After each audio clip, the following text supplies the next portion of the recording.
Who said that? Good morning.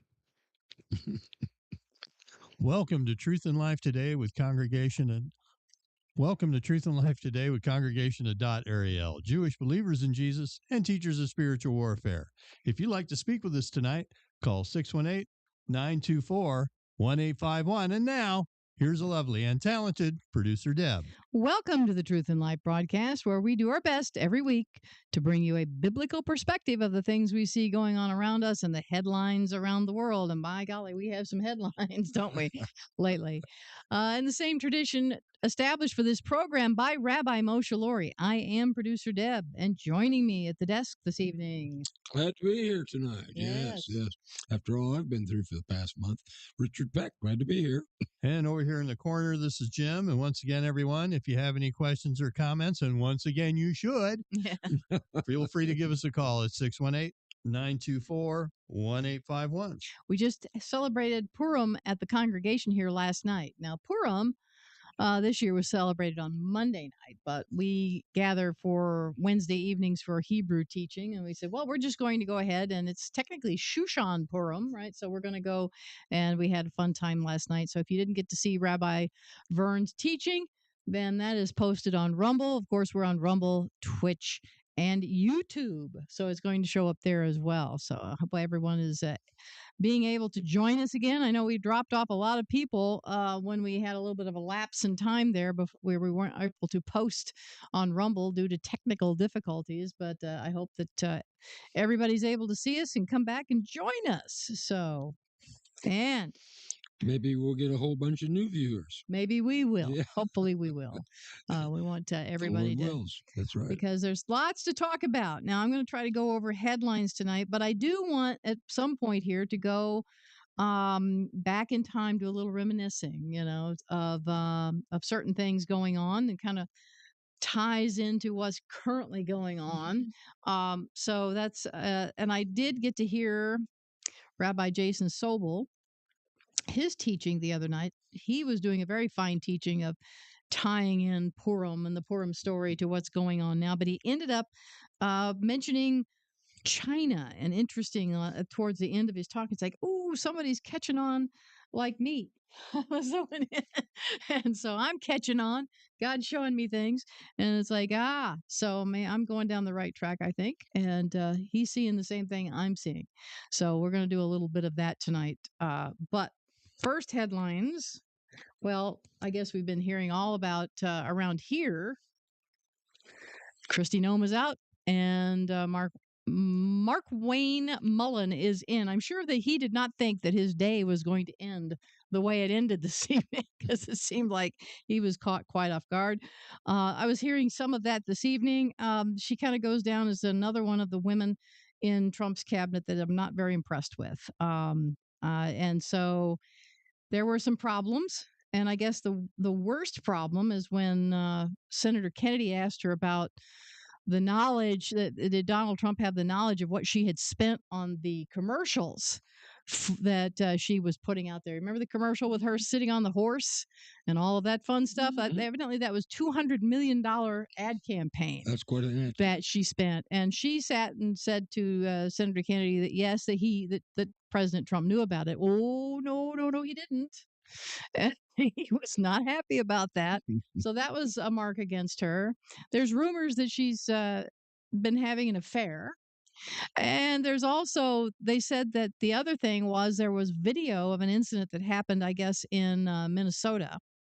And the Trump White House had made comments off of the information that they were getting from DHS, but then they saw the video and it contradicted what they were told from the DHS.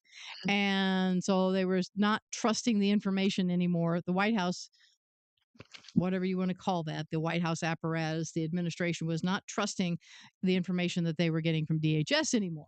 So that was all another mark against that. So she's been moved down the road, and a new person put in, which is Mark Wayne Mullen, which I've seen him, I think, even on Flashpoint. He's they said what, an MMA fighter. Yep. He was an MMA guy at one time. And he's quite a spark plug. I think he tried to come over the desk one time and to fight with somebody that he was in Well, a hearing that he was. It was the head of the Teamsters Union, is what it Yeah, was. they were going to fight it out. So They almost had a Japanese Congress going on. yes, there. they did. Yeah, well, Yep. So, but he, everybody says they believe that his confirmation will go fine. We'll see, because that seems to be the thing that the Democrats like to do, is to string out and make quite a show. Although I don't know if Jazzy Jasmine Crockett is going to be involved in any of that anymore, because she's out. She did not win her election the other night, so we won't have the fun from her. But she was a wolf in sheep's clothing. But from what I'm understanding, the guy that's come along that takes her place is a guy who claims to be a seminary graduate, but yet he believes that God is binary Mm-hmm. and that there are 6 genders. 6 genders. Yeah. So yeah, so he's going to be one to real genius going on. Yeah. He's going to be a one to watch. I'm not even I bothering. wonder if he's the Antichrist. I don't after hearing all that. Yes. I mean, genius. Like if he comes to power, I was like, is this the Antichrist? I mean, truthfully, I mean, he was making himself out to be more of a god than God. Yeah. I truly believe that. Yeah. So, yeah, interesting fellow. So we'll keep an eye on all of that. I was just looking at a breaking news story that just came over the phone about the fact that Bahrain said that Iran just hit another one of their hotels. Yes, it's they have gone absolutely nuts. Right. Who they're, and I've got an article in here of a list of who they have struck out against. So if we bomb everybody, maybe they'll think the U.S. did it. Yeah. They were hoping that it would cause chaos, that everyone would turn on the United States. They were thinking, I don't know how they were thinking that their bombs bombing these other nations was going to make those other nations blame the United States. Yeah. Except for the fact that I guess that's happened in the past, and that's kind of what Democrats do, right? Mm-hmm. So they were getting their wires crossed. We painted American flags on all the missiles. Yeah. Stupid American. Yeah. So anyway, it's one of those things. It's a Rocky and Bullwinkle cartoon. That's what it is, except for the fact that actual buildings are falling down. Yeah. I was listening to Amir today, and I've got a story here that basically the big thing that's going on right now with Israel is they have told everybody up to the southern Beirut, get out of there, because they are blasting Lebanon. And he was saying that, they were wanting to evacuate all the civilians, get them out of, so they can eventually return to their homes. And he said, honestly, he says they won't have homes to return to. So of course, we know Iran had Hamas as one of its proxies. They've got the Yemenis, Houthis in Yemen. I'm sorry. Well, they take over these houses, and right. They turn around and they slide off the roof and fire a rocket and then pull it back again and think that nobody's going to see it. Right. Mm-hmm. And Hezbollah is who they're going after in Lebanon. They've had enough. And so they're going after that. I guess that, it's amazing how much that Iran can still shoot. They've taken out 60% of their rocket launchers, but they're still able to. I don't know who's giving the orders now. I don't know where all of that's coming from, but that's one of the things I guess that Iran has had in place is this structure of their regime. One's taken out, another comes in. I mean, it's a very well knit together. Yeah, Trump system. said tonight that on TV that if the past leader that was just annihilated, if his son decides to take over, that's not going to work. No, it's not going to work. No, not I think work. that the and of course then they were going on. I think I heard Laura Ingraham said, well, people in the United States, they don't like the fact that the president is talking about, choosing the leader of another country, and all this kind of stuff. And it's like, the regime is tyrannical. Yeah. Yep. And Donald Trump has said he's not going to let the current regime pick the leader of the country. Right. Right. Now, he's not saying, I'm going to pick the leader of the country. Yeah. He said, I'm not going to let the current tyrannical regime pick the leader. Right. He's hoping that the people of Iran, in some way, someone will rise to the top out of the people of Iran that can take over. They keep saying they broke in on all of the channels over there. They had when President Trump was making they took and broke into all of the televisions and pumped Donald Trump's message, his speech, all through Iran. That was brilliant, and I think they did the same thing with Netanyahu. And basically Netanyahu and Donald Trump are saying, rise up, take over your country. Yeah. Now, I don't know if there has been any sort of underground movement in Iran from the people to get something together to be able to do that. I don't know. We don't know. Because if it had been publicized, they, of course, would have been murdered. Yeah. I saw a post today. I mean, everybody's saying numbers from 3,000 to 40,000. I saw that Perry Stone said on one of his posts that between the people captured and tortured and everything that we're not hearing about, some of his inside sources were telling him that 90,000 people have been murdered. Wow. And places are being set on fire and bombed and burned by them so you won't find the bodies. Wow. They don't want to. They're like the Nazis. They're trying to go around and bury the bodies. Yeah. So if that's true, I mean, I don't know how you would get a count. I really don't. But it's astronomical. But as I mentioned, it says here that this was from the Jewish News Syndicate, that the Israel Defense Forces on Thursday issued an urgent warning for some residents of Beirut's southern suburbs, a stronghold of the Iran-backed Hezbollah terror group, to immediately evacuate their homes. Colonel Avishai Adrai from the Arab media branch in the Israeli military's spokesperson's unit ordered residents of Beirut's Burj El Baranj, Hadath, Haret Harek, and Sia areas to leave and save your lives. The four neighborhoods of a combined total of upwards 75,000 residents, according to the official data. However, is this near Beirut? Yes, the southern suburbs of Beirut. Okay.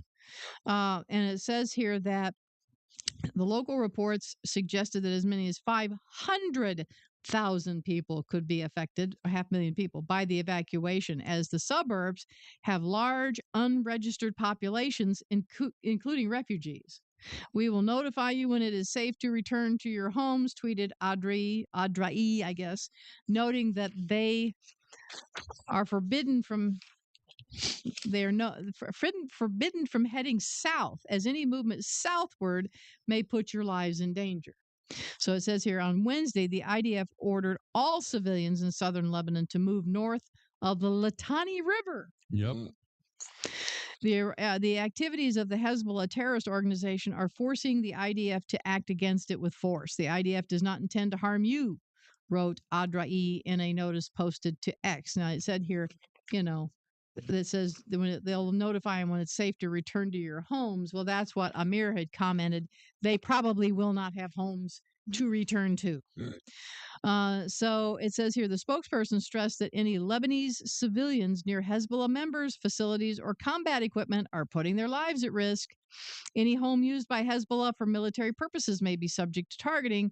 Any movement southward may endanger your life.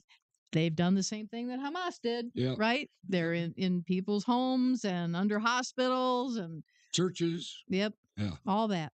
Hezbollah began firing missiles at northern Israel on Monday morning in retaliation for the targeted elimination of Tehran's Iranian Supreme Leader Ali Khamenei.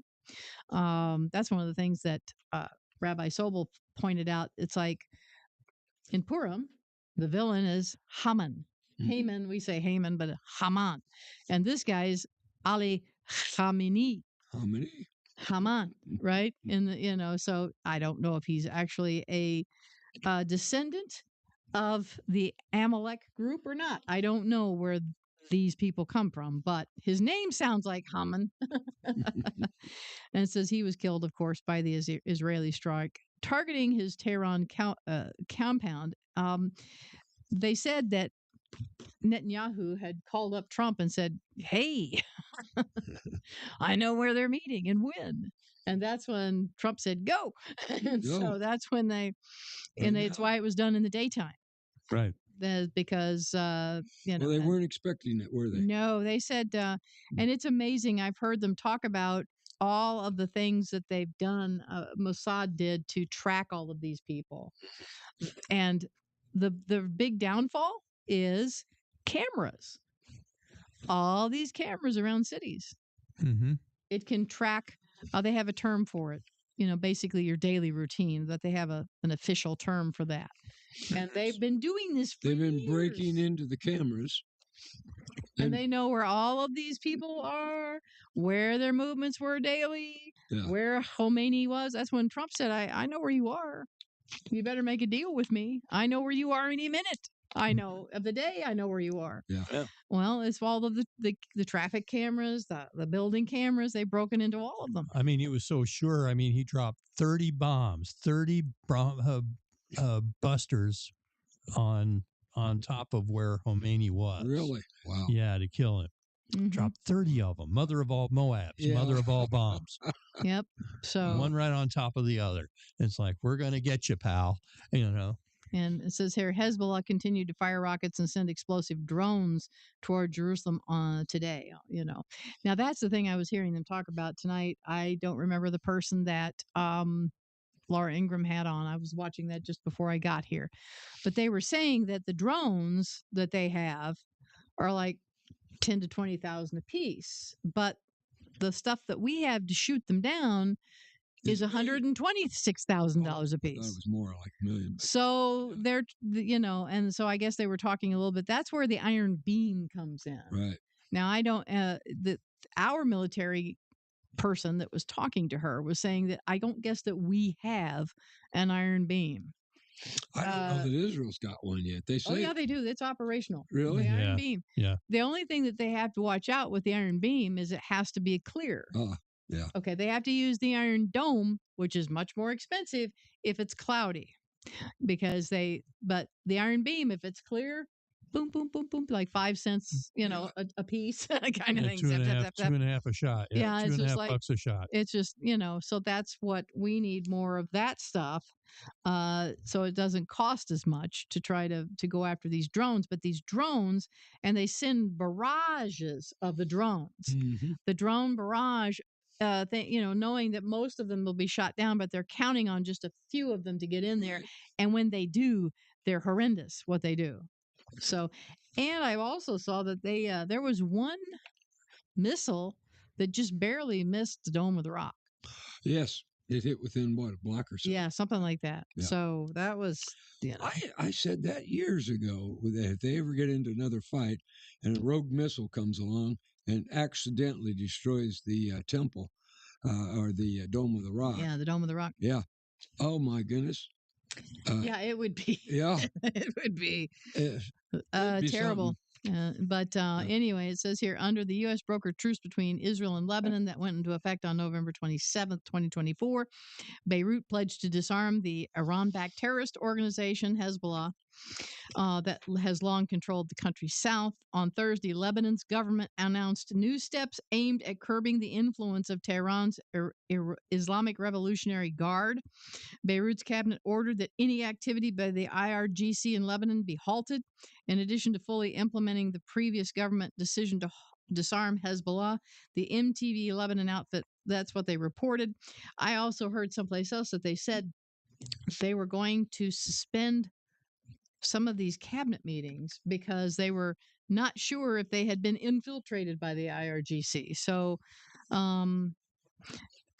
it was, I just love it. Yeah. I mean, imagine looking around the room. Wonder how many of these guys are Mossad. Yeah, it's like, yeah. Didn't we get a report? I'm talking about maybe 3, 4, 5 months ago about the fact that Iran was sending in troops into Damascus, and they were, of course, sending in all kinds of missiles Oh, uh, into i- Syria. into Damascus, Syria. Yeah. And so if they go north, I'm talking about the Lebanese go north, well, a little bit would be northeast. They'd end up in Damascus again. Yeah. And I think that they're meaning that they just want them to go. They're not bombing northern Iran or Syria. northern Lebanon at this time. They're Yeah. bombing the southern part. That's Yeah. where they're. See, all of those Hezbollah operatives came to the border. They were coming to the border of Israel Right. in Lebanon. So that's what, and that's when Israel, they set up. They went into Lebanon. Right. They were now. Where are the Kurds at? Are they? The Kurds are in Iraq.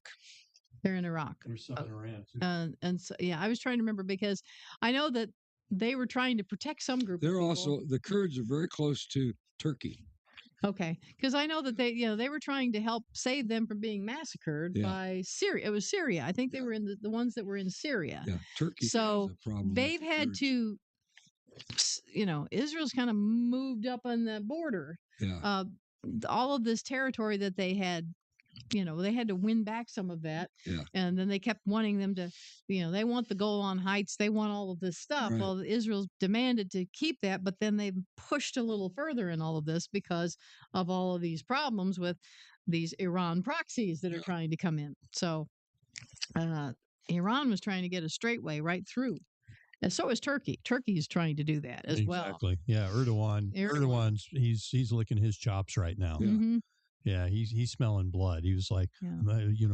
my dream is my dream is to just take over the Middle East and just be the supreme ruler of the Middle East.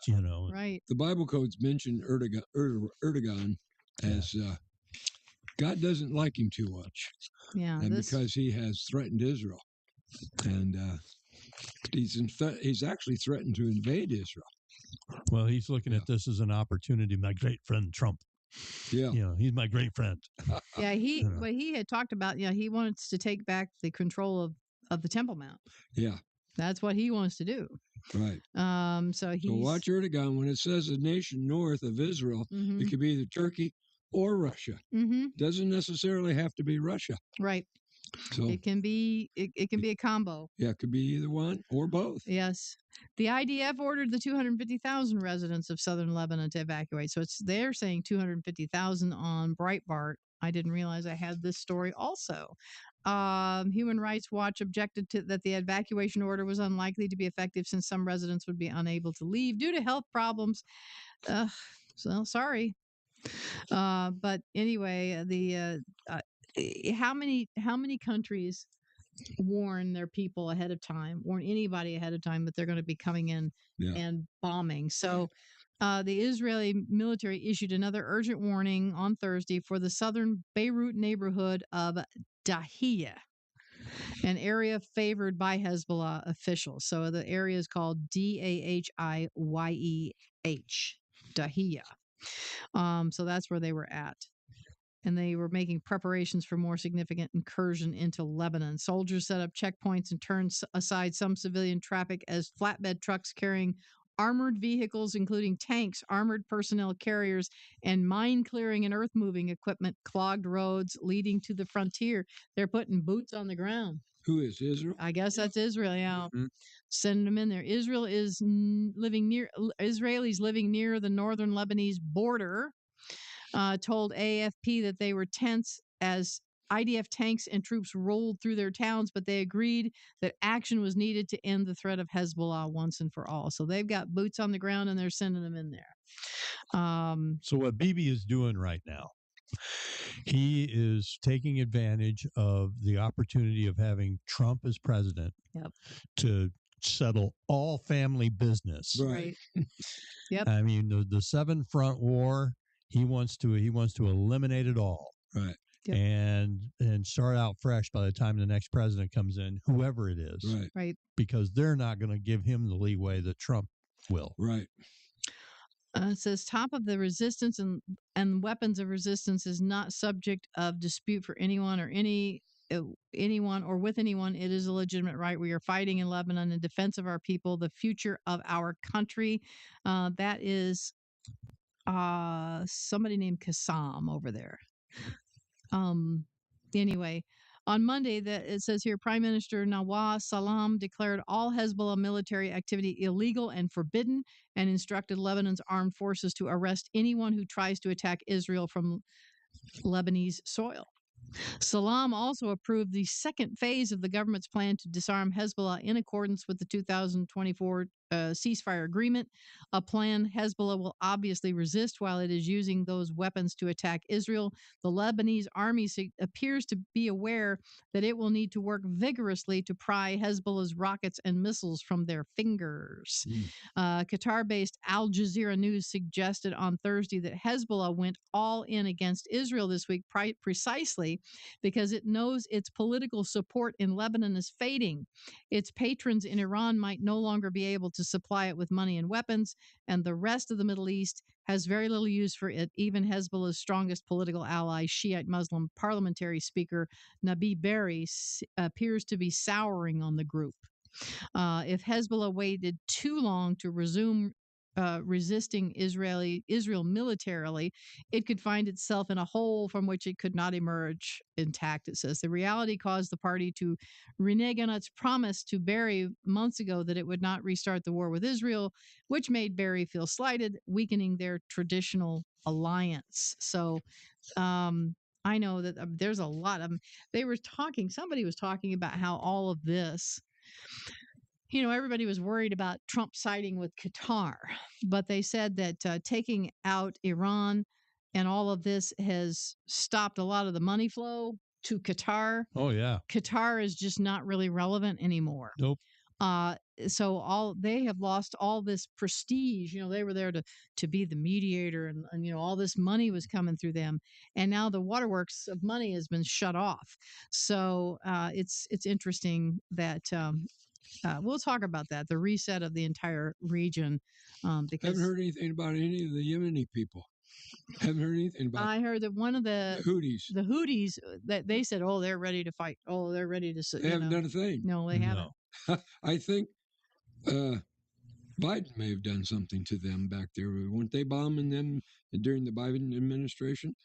And I don't think it was bad enough to do anything. I think they're just sitting back and biding their time. Well, I know that they were they're the pirates that were in the Straits of Hormuz there and bombing. So right. And I believe Trump sent our military. I think he did too. On them. So I think I think they've had they're licking their wounds. Mm-hmm. Plus, like you said, they probably don't have any boats available. Yeah. They're probably all destroyed. From what I understand, they took out all of the Iranian ships. Right. So that's all done away with. It says here, the captain of a ship of the Iranian Navy has handed his vessel over to the Sri Lankan government, a neutral party for internment, saving the lives of his crew hours after another Iranian warship was destroyed nearby by the United States Navy.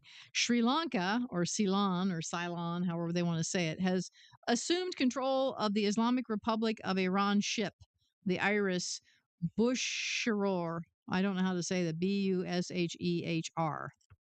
A fleet supply ship, or it's an oiler. Sri Lanka has sent craft to receive the 1970s era ship within its territorial waters, and per local media has taken off 208 officers and men who are to be sent ashore. The ship will now be taken by the Sri Lankans to Trinco, Malay, I guess, for internment for the duration of the hostilities. The Sri Lankan president Anura Kumara Dissanayake, I guess. I don't know what that name is.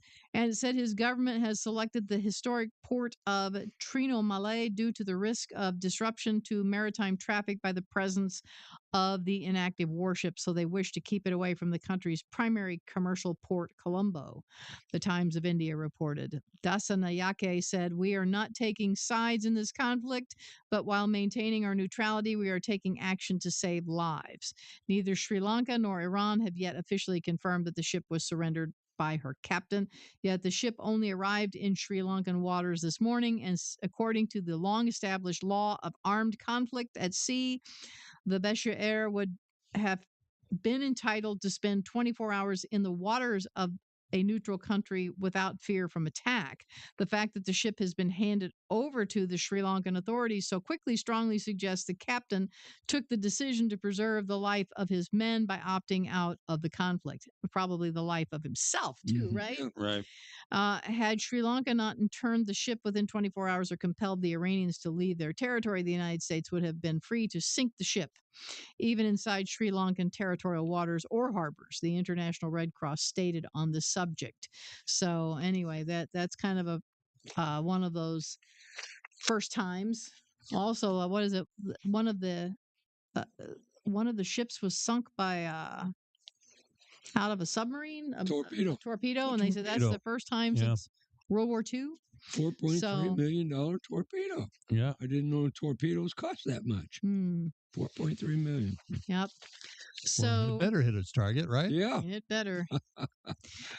This is from the Jewish News Syndicate.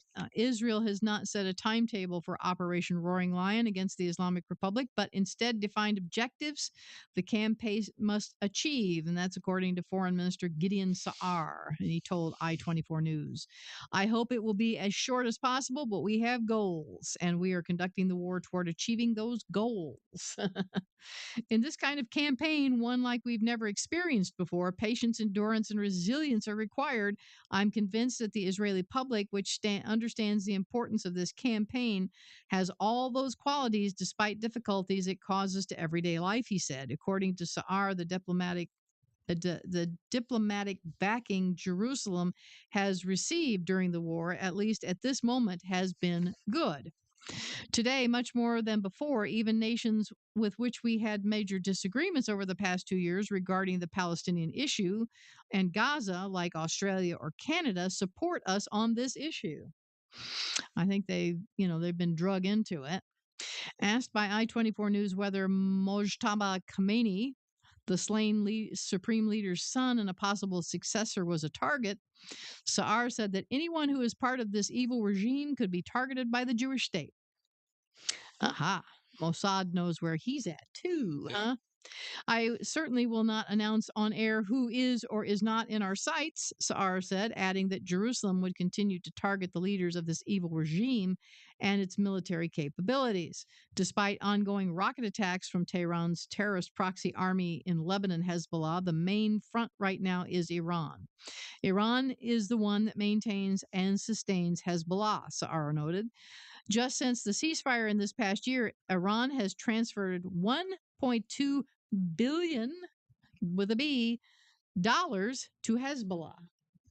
Iran also maintains Hamas and the Islamic Jihad more than it funded Hamas before the war, and also supports the Houthis. If there is no evil regime in Tehran, Hezbollah will also fall and collapse, but of course, we will also do what is necessary regarding Hezbollah.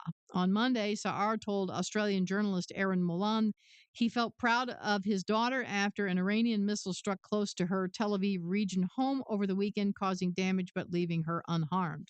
She acted bravely, helping a wounded person at the scene. I'm quite proud of how she handled those terrible circumstances, he said. In the interview, Sa'ar described Israel's broader war aim, saying the objective is to remove existential threats from Iran for the long term.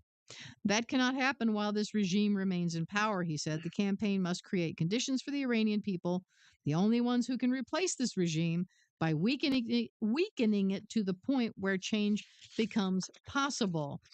He urged the governments to sever ties with Tehran, praising Canada for cutting diplomatic ties in 2012 under then Prime Minister Stephen Harper, and later banning Iran's Revolutionary Guard Corps in 2024. I hope that many governments in the world will take action by disconnecting from this regime, Sa'ar said. I think it is vital. What was the thing I thought of that now that's gone out of my mind? Somebody said, we're talking about the regime change. One time we had somebody commented in an article that I read that really to effectively have regime change, they dropped the bomb on Khomeini, but they actually need to. He's like the nine. Now they're down to 999 more that need to be taken out.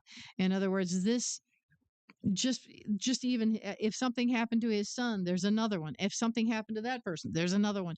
There's so many that are in line for taking over. Like I said, it's a Yeah. very, very well constructed, tight network. Israel says they'll take out however many they need However, to mean take out right, Yeah. right after the other. Let's fix it to where it's a 7-year-old. right, Yeah. You know, yeah. So I mean, They will, they've got all these different people in there. So they but- said the next one will be a target. Yep. Yep. yep. Then because they're not going to let this regime put the next leader in. Right. So, and I was trying to find.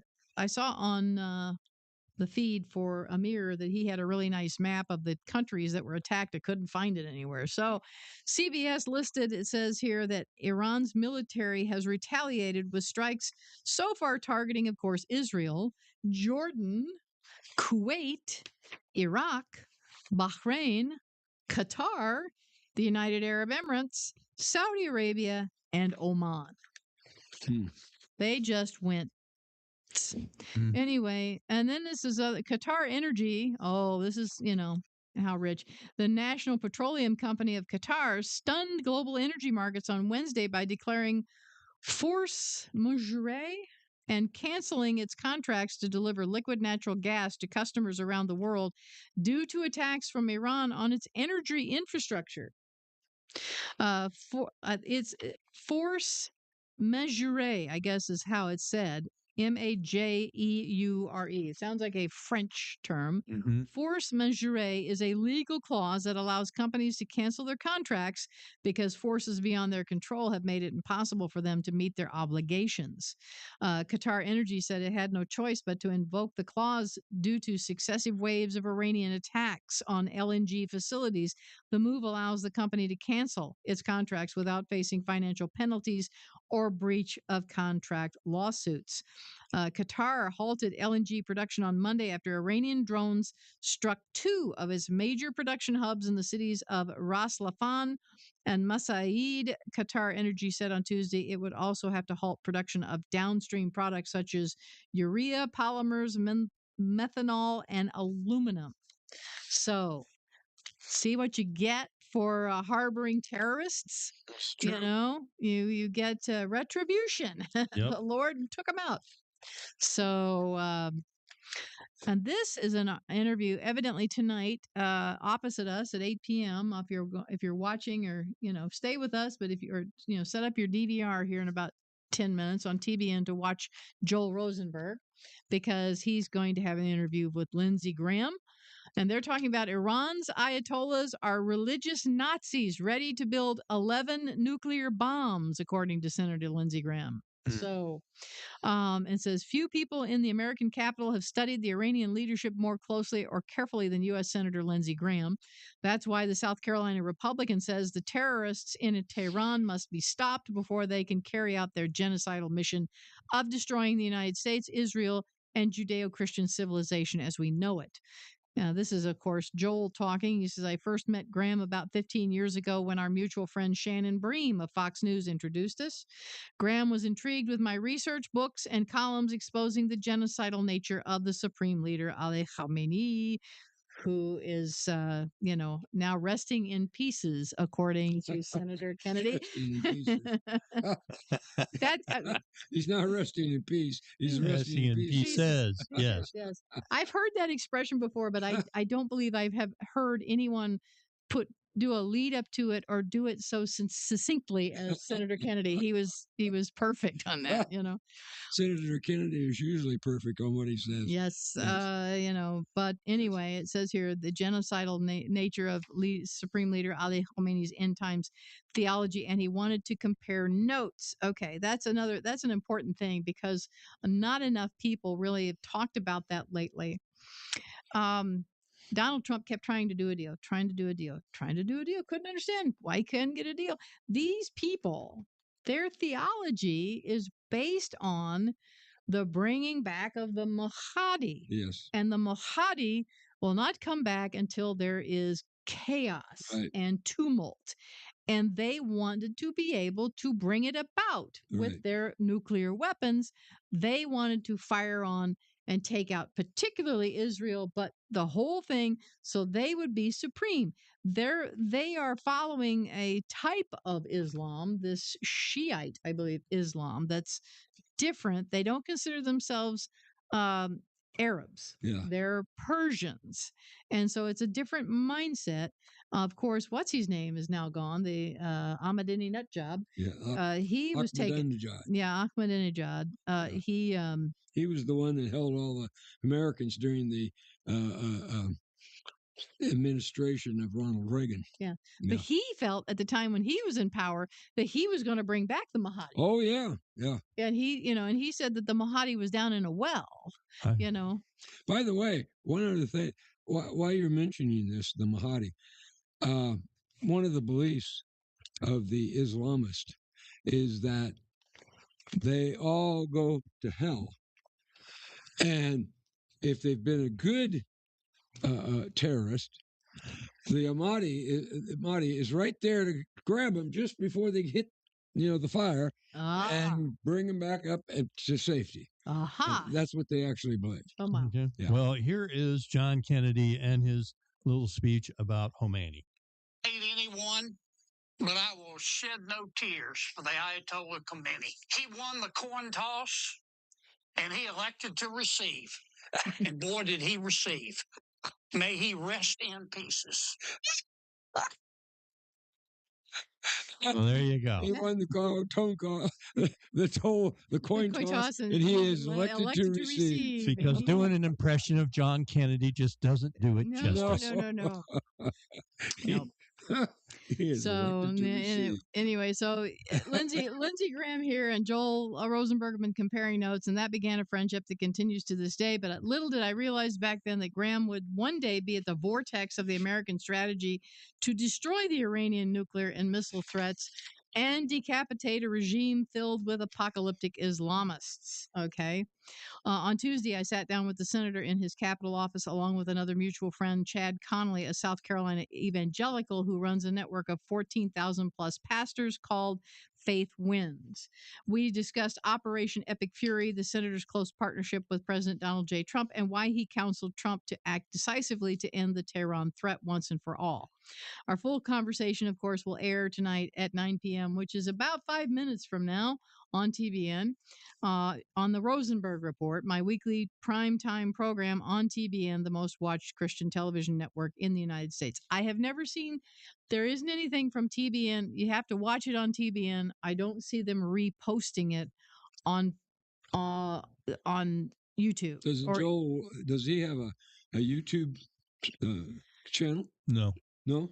I don't believe he does. I think he posts things of his own commentary on YouTube, but his show does not go on there. Oh. Eric Stackelbeck has a show on TBN. It does not get posted on YouTube. You have to go to your TBN to see those shows. But they do now. The Eric Stackelbeck has, I think, The Watchmen on or the Stackelback Report or something. like that Yeah, on The YouTube. Watchmen. Yeah. But his show, these shows, if you want to see the shows, only air on TBN. But given the high stakes war that is raging right now in the Middle East, I wanted to share some of what Graham told me with our All Israel News readers. I'm getting this. It's called All Israel News.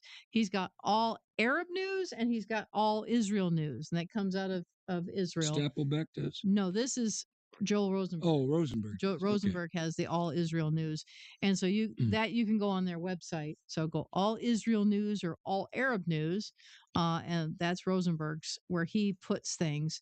But it says here the Ayatollahs and mullahs are committed to jihad. The senator told me they're committed to being religious Nazis. President Trump executed Operation Midnight Hammer last June to neutralize that threat. We dramatically obliterated their nuclear program, but they go right back at it. Rather than change the Ayatollah's behavior, Iran's leaders doubled down and worked feverishly to reconstitute their nuclear weapons program and dramatically increase their ballistic missile production. When Iranian negotiators met in Geneva and Muscat, Oman with Steve Witkoff and Jared Kushner, Trump's chief negotiators, the Iranians bragged about cheating, Graham explained.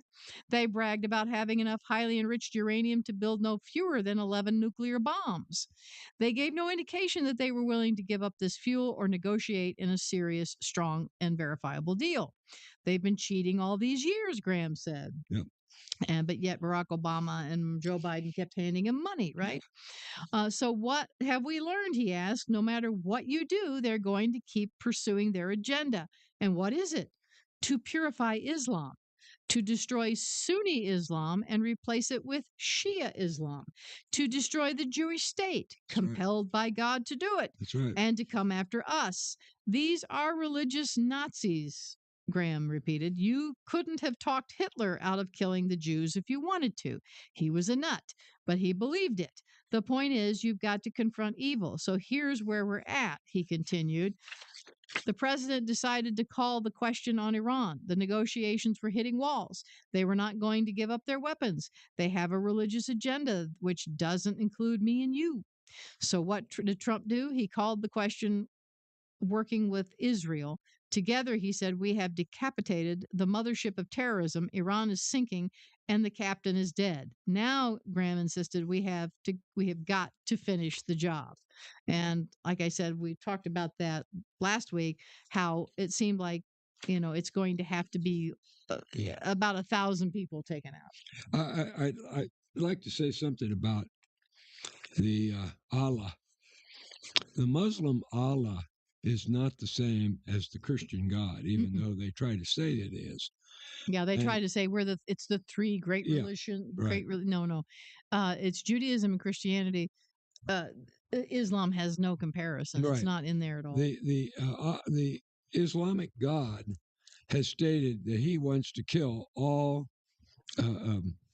Christians and Jews, and the Christian God says, "Don't kill anybody." Mm-hmm. So they're not the same God. Mm-mm. All you have to do is just analyze that one statement. And there's no loving yeah. God in Islam. Yeah. It's only No. submission. That's right. The word love does not appear in the Quran. Nope. That's right. So there's no relationship. Right. You are to be a slave to Allah. Right. So, and they keep talking about, it's a peaceful religion. It's only peaceful once they make everybody Right. Muslim. Now, these, Iranians, these mullahs or whatever, they weren't happy with just everybody becoming Muslim. No, we got to cleanse Islam. You all have to be Shia Muslim. Yeah. Not, Doesn't the Quran mean submission? I'll check the it. word Quran. I'll check it. There's something in the Islamic thing that means submission, and I forget exactly what it is. I thought it might be the Quran, but anyway, all of this was making me ponder things, and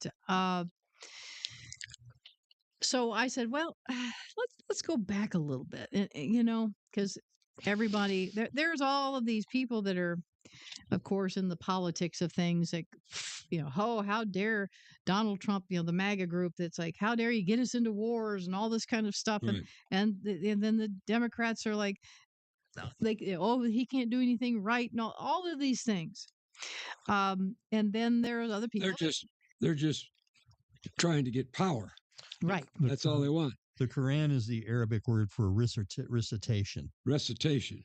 Right. So, I mean, You'd have I to thought look up the Arab name for submission. You'd have to look that up. right. But the word for it. But what I got to thinking about is, like, if you have any doubt that God's hand is in any of this, you just have to think back when a man was standing on a stage pointing to a graphic, and he turned to the right and a bullet whizzed through his ear. Right. And he's still alive, and he became the 47th president. Right. Okay. That you can argue that the guy that shot him did not miss. No. It was, it was the divine turning his head. That's right. Because God has a plan. God puts people in leadership God takes people out of leadership. That's right. So, and you say, and a lot of people have said, oh God, I mean, what would he care about what goes on? We're just like little bitty ants to him, and he's up there and he doesn't pay attention. It's like, Yeah, he yes, does. he does. I mean, he's God, right? It says that he can see a little sparrow fall, right? He knows every detail of everything going on. He's better than AI could ever be. Oh yeah. Right. So he has the capability. I mean, if you think it's a wonder that what all Trump can juggle, I mean, at one God time, calls every star yeah. in the universe by name. Right. So So he has the he's so ability far to above be. our abilities, it's unbelievable. We can't even count that high. No, we can't. In our little brains, we can't make this. We can't even conceive really. So yes, he's involved in the politics Right. of our day. He's involved in your life in intimate detail, in my life, in your life, everybody's life. He's able to follow it all. He's able to even keep up with my kitty cat, and he's and like I said, the sparrows that fall. Did you find out what submission means? Islam. Islam means submission. So there you go. There you go. But I got to thinking back. It's like, remember when Donald Trump was on the campaign trail and he kept saying, if I had been president, Putin would never have done what he did in Ukraine, right? Right. Okay. And then he said, well, when he got reelected, it'll be over. This whole war will be over before I even take office. Right. Didn't happen, did it? No. When he got in there, you remember the big pomp and circumstance he had with Putin? He flew airplanes over his head, thought he had a deal, didn't happen. That really ticked Donald Trump off, didn't it? Yeah. Made him look bad, didn't it? Yep. Yeah. Right? Sure did. So that's one thing. Keep that in mind. And so then he had the terrible meeting with Zelensky, right? That wasn't going so well. Now, we talked last week about the fact that we had a deal with Saudi Arabia to uphold our dollar when it went off the gold standard to become the petrodollar. Right. And so that's what holds it up. And in return, we would be policemen to the world. We'd be policemen to them. And they got attacked by Iran and took out half of their ability to deliver oil. And MBS wanted the United States to come and do something about that. And Donald Trump said, it's your problem. Well, why would he do that? Remember back on the Abraham Accords? And MBS was like, I'm thinking about signing that, but he didn't do it, did he? Nope. And I imagine Donald Trump remembered that little thing as well, Yep. right? He kept that in mind, okay? And then when Donald Trump got into office, he started talking about Greenland. And everybody's going, what's he talking about Greenland for? Yeah. Okay. And it's like, he did talk about Canada as the 51st state, but he talked about Greenland. And then boom, all of a sudden he takes out Maduro out of Venezuela. And it's like, what's going on here? Right. Okay. And then now he's going to Iran. Okay, you're seeing that there's all of this stuff going on. He got mad at Putin. He's not too happy with Xi, and he rocked their worlds. He's settling all family business. And he did it through all of this. And and I'm sure at some point he's going to tell MBS, you better sign my Abraham Accords. Mm-hmm. Right? Mm. He has rearranged everything. Iran, he's crippled China and Russia, but he's taken everything out from them, right? The cheap oil, but he took it out. Venezuela, he took out their lead into that they had.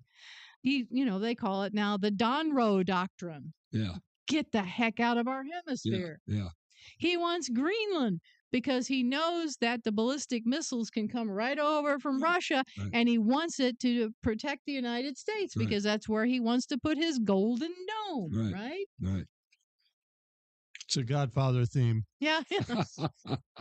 So, when I was saying that the whole thing that talking about China um, Rabbi Jason Sobel was talking about, it's like he's hitting on it. He's hitting on it because Donald Trump, the Don, right?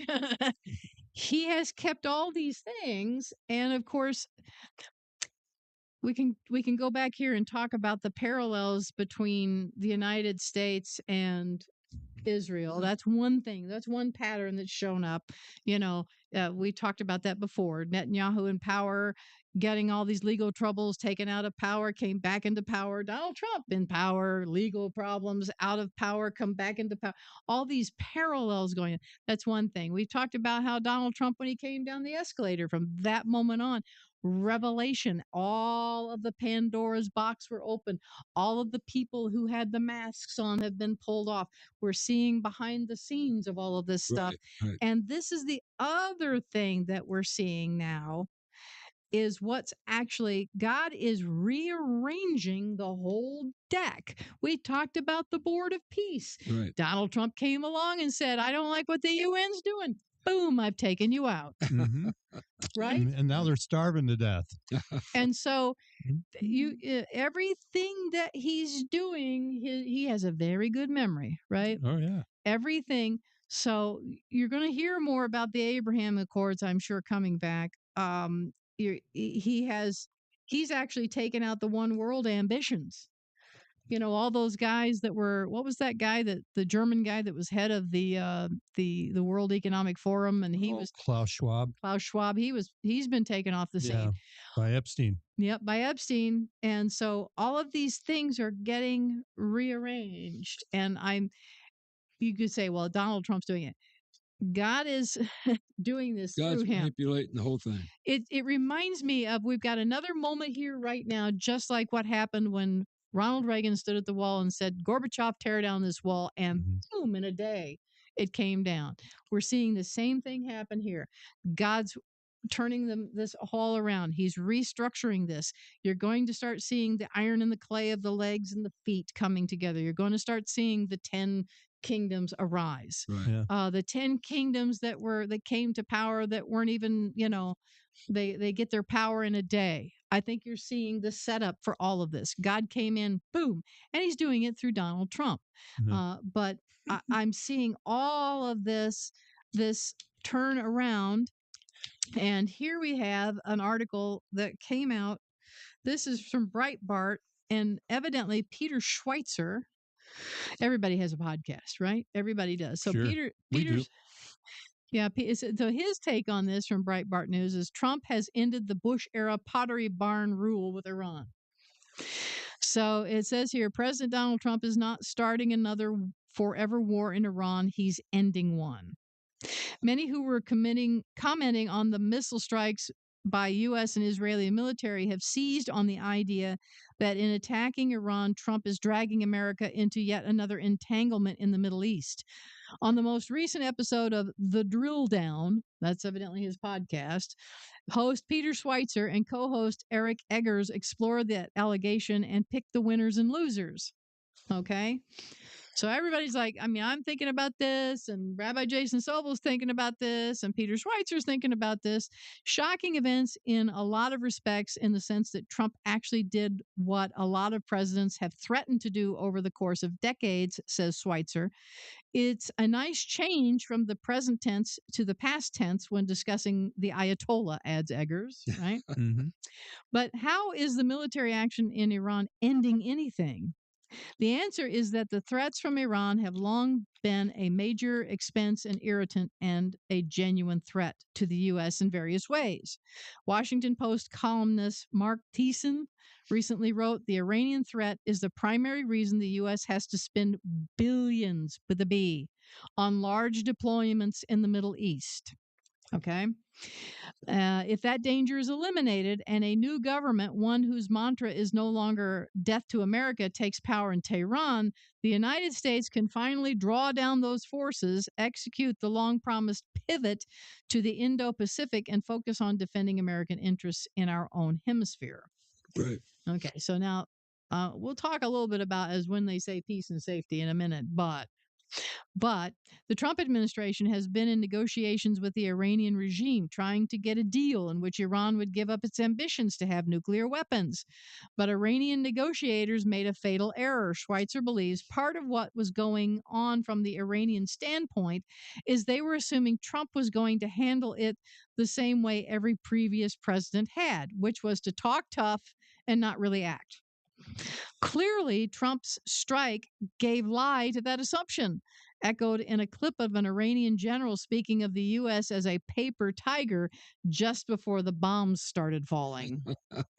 Yeah. You know, I mean, I saw Trump today say, "Well, they want." I'm hearing they say that they want to negotiate because they should have. No, there's no more negotiations, right? Yeah. They should have taken the chance to negotiate back when they had the chance. Right. So this is what we used to we used to have what former Secretary of State Colin Powell called the Pottery Barn rule. If you break it, you own it. If you go in and invade a country, you need to rebuild it, Schweitzer says. Well, guess what? Donald Trump walked into the Pottery Barn, knocked a bunch of things over, and said, "I'm not paying for anything." The Trump doctrine is to say, we do not have an obligation to try to rebuild that country. We are eliminating the threat. We're going to encourage the right people in Iran to win, but whether they step up and do that or not is their own internal business, Schweitzer says. One big loser in all this, Iranian negotiating tactics. A big winner, Schweitzer believes, is Saudi Arabia and the other Gulf states. It was largely because of Iranian threats against Saudi Arabia that kept the Saudis from signing onto the Abraham Accords, Schweitzer says, and the elimination of the Ayatollah and decapitation of his leadership of Iran's proxies in Hezbollah, Hamas, and the Houthis in Yemen neutralizes that threat. The way we traditionally think about the Middle East is Arab and Israeli conflict. It's not so simple anymore, Schweitzer says. You had the Saudis that were apparently supportive of attacking Iran. You had the United Arab Emirates that was supportive. You had Israel that was supportive. When was the last time you got those three powers on the same side for aggressive action? So this is further evidence that the Middle East is reconstituting itself. Egger raises a growing conflict of interest in the region. However, Jared Kushner, Trump's son-in-law, reportedly has a private equity fund called Affinity Partners, whose largest investor is the Saudi Arabian Public Investment Fund, to the tune of $2 billion. Kushner will make $100 million plus from that relationship. Donald Trump Jr. also has massive financial interests in cryptocurrency in the Middle East. It's a huge problem. This is not good, Schweitzer agrees. What they are going to say is we are different from Hunter Biden because we actually have a business, right? But the problem is you're still intermingling political power and influence with your business interests. It doesn't matter if you had a legitimate business before. Another loser, the host adds, is Iran's failed assassination attempts against Trump and others, including Mike Pompeo, who was Trump's Secretary of State during his first term. Yeah, it's one of the reasons why we ended up in this spot. The Iranian regime has attempted a number of terrorist attacks and assassination efforts on U.S. soil, Schweitzer notes. They tried to go after Mike Pompeo, and they allegedly were involved with plots that go after Donald Trump. Those failed, but because part of the administration's rationale for going after the Iranian regime. Eggers equips, the old saying was, speak softly and carry a big stick. Iranians' position has been yell loudly and carry a twig. So that was Teddy Roosevelt that said that. Mm-hmm. Yeah. So, well, I understand what Schweitzer's saying in one respect about the Trumps being in business. Right. But let's keep in mind here why the Trumps went into crypto in the first place. Because there was collusion going on amongst all the banks in America. They were not letting Donald Trump do any business in their banks. Yep. They were dumping them. They were dumping They were dumping his business and they were dumping him. Why? Because his he family. did not fit their agenda. Right. So he went out and he started a cryptocurrency business to where he could turn all of his money into crypto and then turn it into cash whenever he needed it. And we're getting what we deserve now. Because a lot of banks are probably, well, I don't think they're doing as well now because he's decided to fire them. Mm-hmm. You know, he's like, there are other ways to go other than just the banking Do you system. think maybe the Federal Reserve new chairman coming in might have something to say about all that? Well, that's a possibility, Yeah. but the collusion was there. I don't know if it was Janet Yellen. I don't know who it was, but no banks were doing business with the Trumps. So Yeah, he just sued J.P. Morgan for $5 billion. And Yeah. another part of the Don coming back and yeah, you know, Yeah. and taking care of business. as they right. I say. mean, you know, he's there's always a way to get what you want. You know, and you just got to have the cash to do it. So when you got the cash on hand, it's like, hey, I'll just bypass banks. I'll go straight into crypto, and I'll see how many people I can take with me, and we'll all get rich. You know, Right. so it's I mean, I understand Schweitzer's point, but he was pushed into that corner. So I've got a couple things in here from the. I don't know much about crypto. No, well, neither did he until he got pushed into that Yeah. corner. Right. So that's one of the things that Chuck was right before Chuck passed away. It was interesting him. Chuck had a pretty good. I mean, he had a very good mind on those sort of financial things. He did a lot of that before he decided he didn't want to be in a business suit every day, and he went into different avenues of work. But he wanted to buy. He was really interested in buying a Bitcoin. He really was, and that was back when they were like $100 a piece, you know, or something even less than that. Yeah. And he's like, and he said, I'd do it, but he said, I just don't understand it.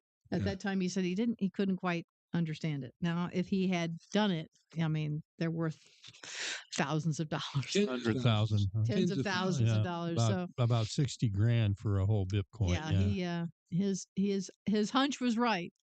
He always had these hunches, and so and at one point it was $1 million. mm-hmm. So you know. Mm-hmm. I have the front page, is what it's called. Today's front page, the nation's Christian newspaper. This is John Barella's from the ministry, Today, the Bible and You.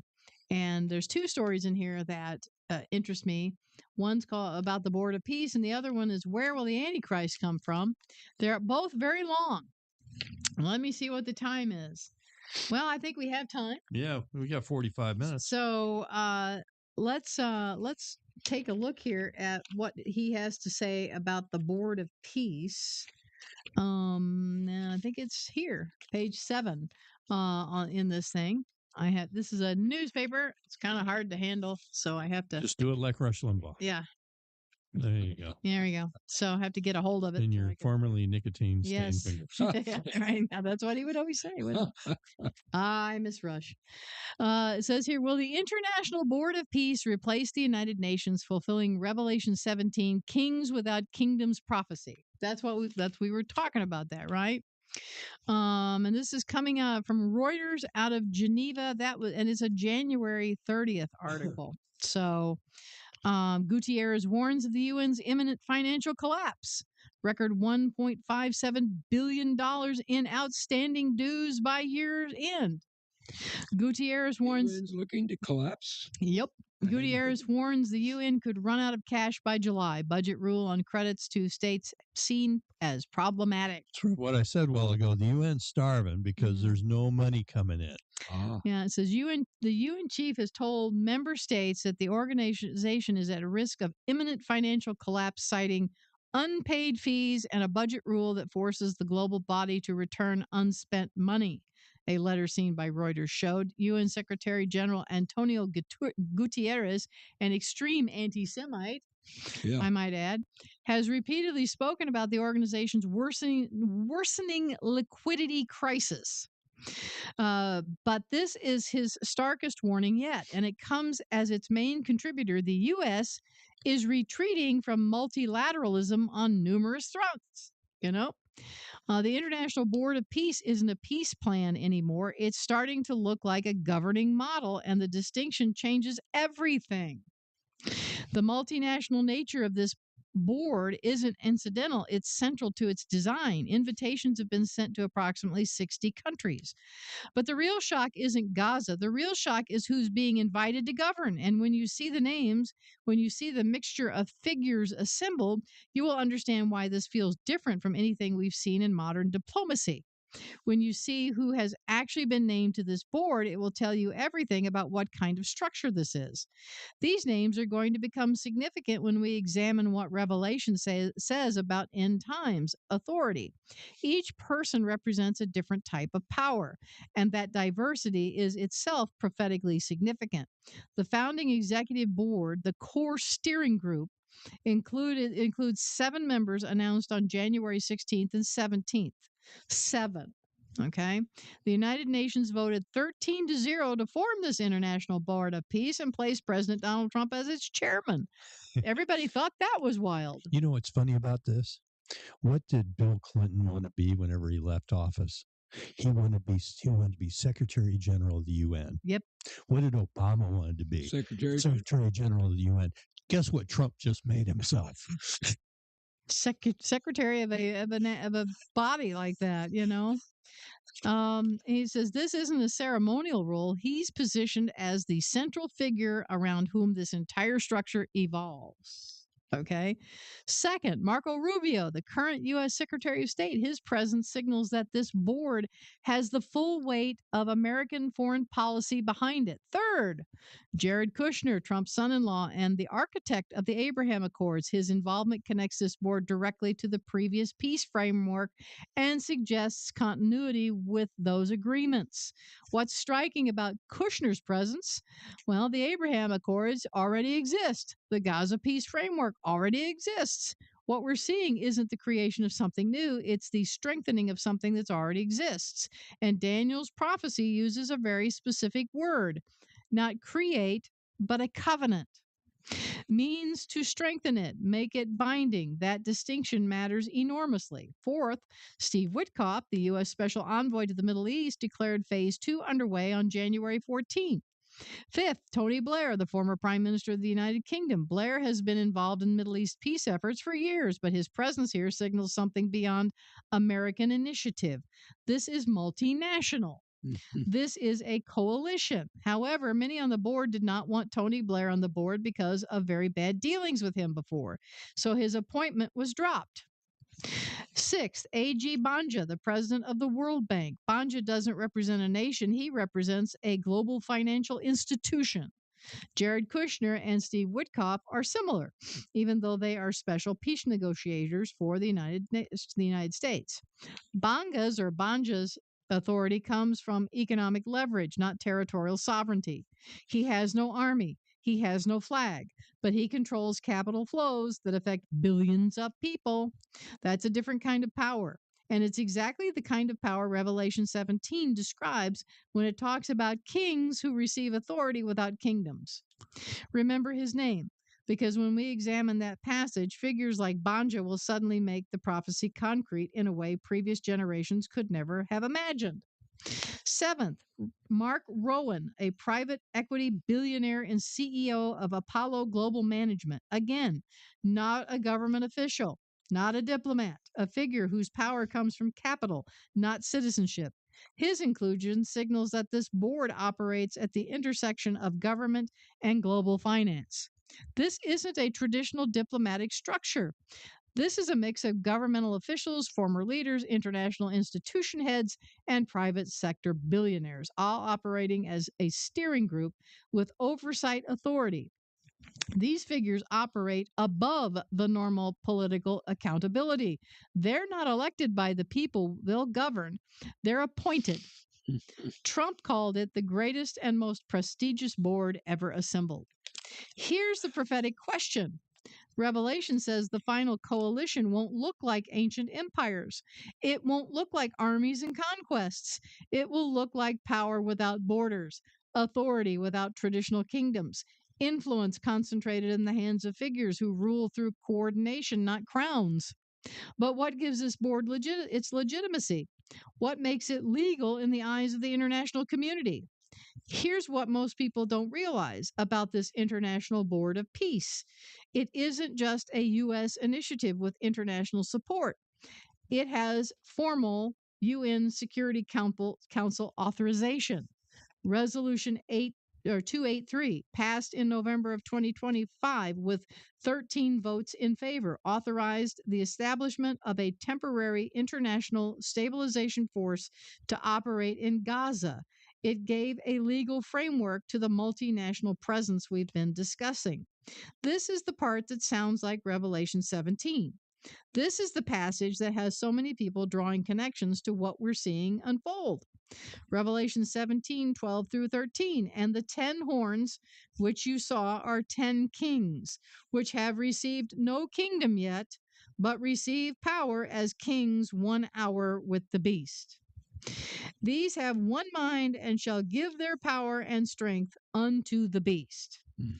Let me break this down phrase by phrase. First, the 10 kings, which have received no kingdom as yet. These aren't traditional monarchs ruling over established territories. They don't have kingdoms in the usual sense. They're kings without borders, without thrones, without hereditary claims to power. Yet they function as kings. They wield authority. They exercise influence. Think about what we just examined. The World Bank president doesn't have a kingdom. Private equity. Let me get here. Billionaires don't have kingdoms. International institution heads don't have kingdoms. They have something else entirely. Economic leverage, institutional authority, influence that crosses borders without armies or flags. That's a different kind of power, and it's exactly what this passage describes, especially now as the United Nations appears to be dismantling and this end times board of peace is taking its place. Previous generations couldn't imagine what kings without borders would look like, but we can. We're watching them be appointed to an international board right now. Second, but receive power as kings 1 hour with the beast. Their authority is temporary. It's delegated, tied to a specific period and a specific alignment with the beast. This phrase 1 hour emphasizes brevity. This isn't a long-standing empire. It's a short-lived coalition that emerged for a specific purpose. Now think about the phrase, based structure of the Board of Peace. Phase 1, Phase 2, and future phases anticipated. Temporary authority defined periods, limited mandates that can be extended or terminated. Exactly the kind of arrangement Scripture describes. Third, these have one mind. They're unified. They share a common agenda despite potentially different backgrounds, different interests, and different spheres of influence. They operate with a unified purpose. Their coordination is what makes them powerful. There is one thing that is very important to understand. We're not saying the International Board of Peace is the fulfillment of Revelation 17. We're not in the tribulation. The Antichrist has not been revealed. The seal judgments, trumpet judgments, and bowl judgments described in Revelation have not occurred. According to the biblical timeline, Revelation 17's events take place during the latter part of the Great Tribulation after many other prophetic milestones have been reached. What we are saying is this. The structure being assembled right now demonstrates that kind of arrangement Revelation describes is possible. It shows us what kings without kingdoms could look like in the modern world. It reveals a template, and templates can be expanded. Pilot programs can go global. What works in Gaza can be applied elsewhere.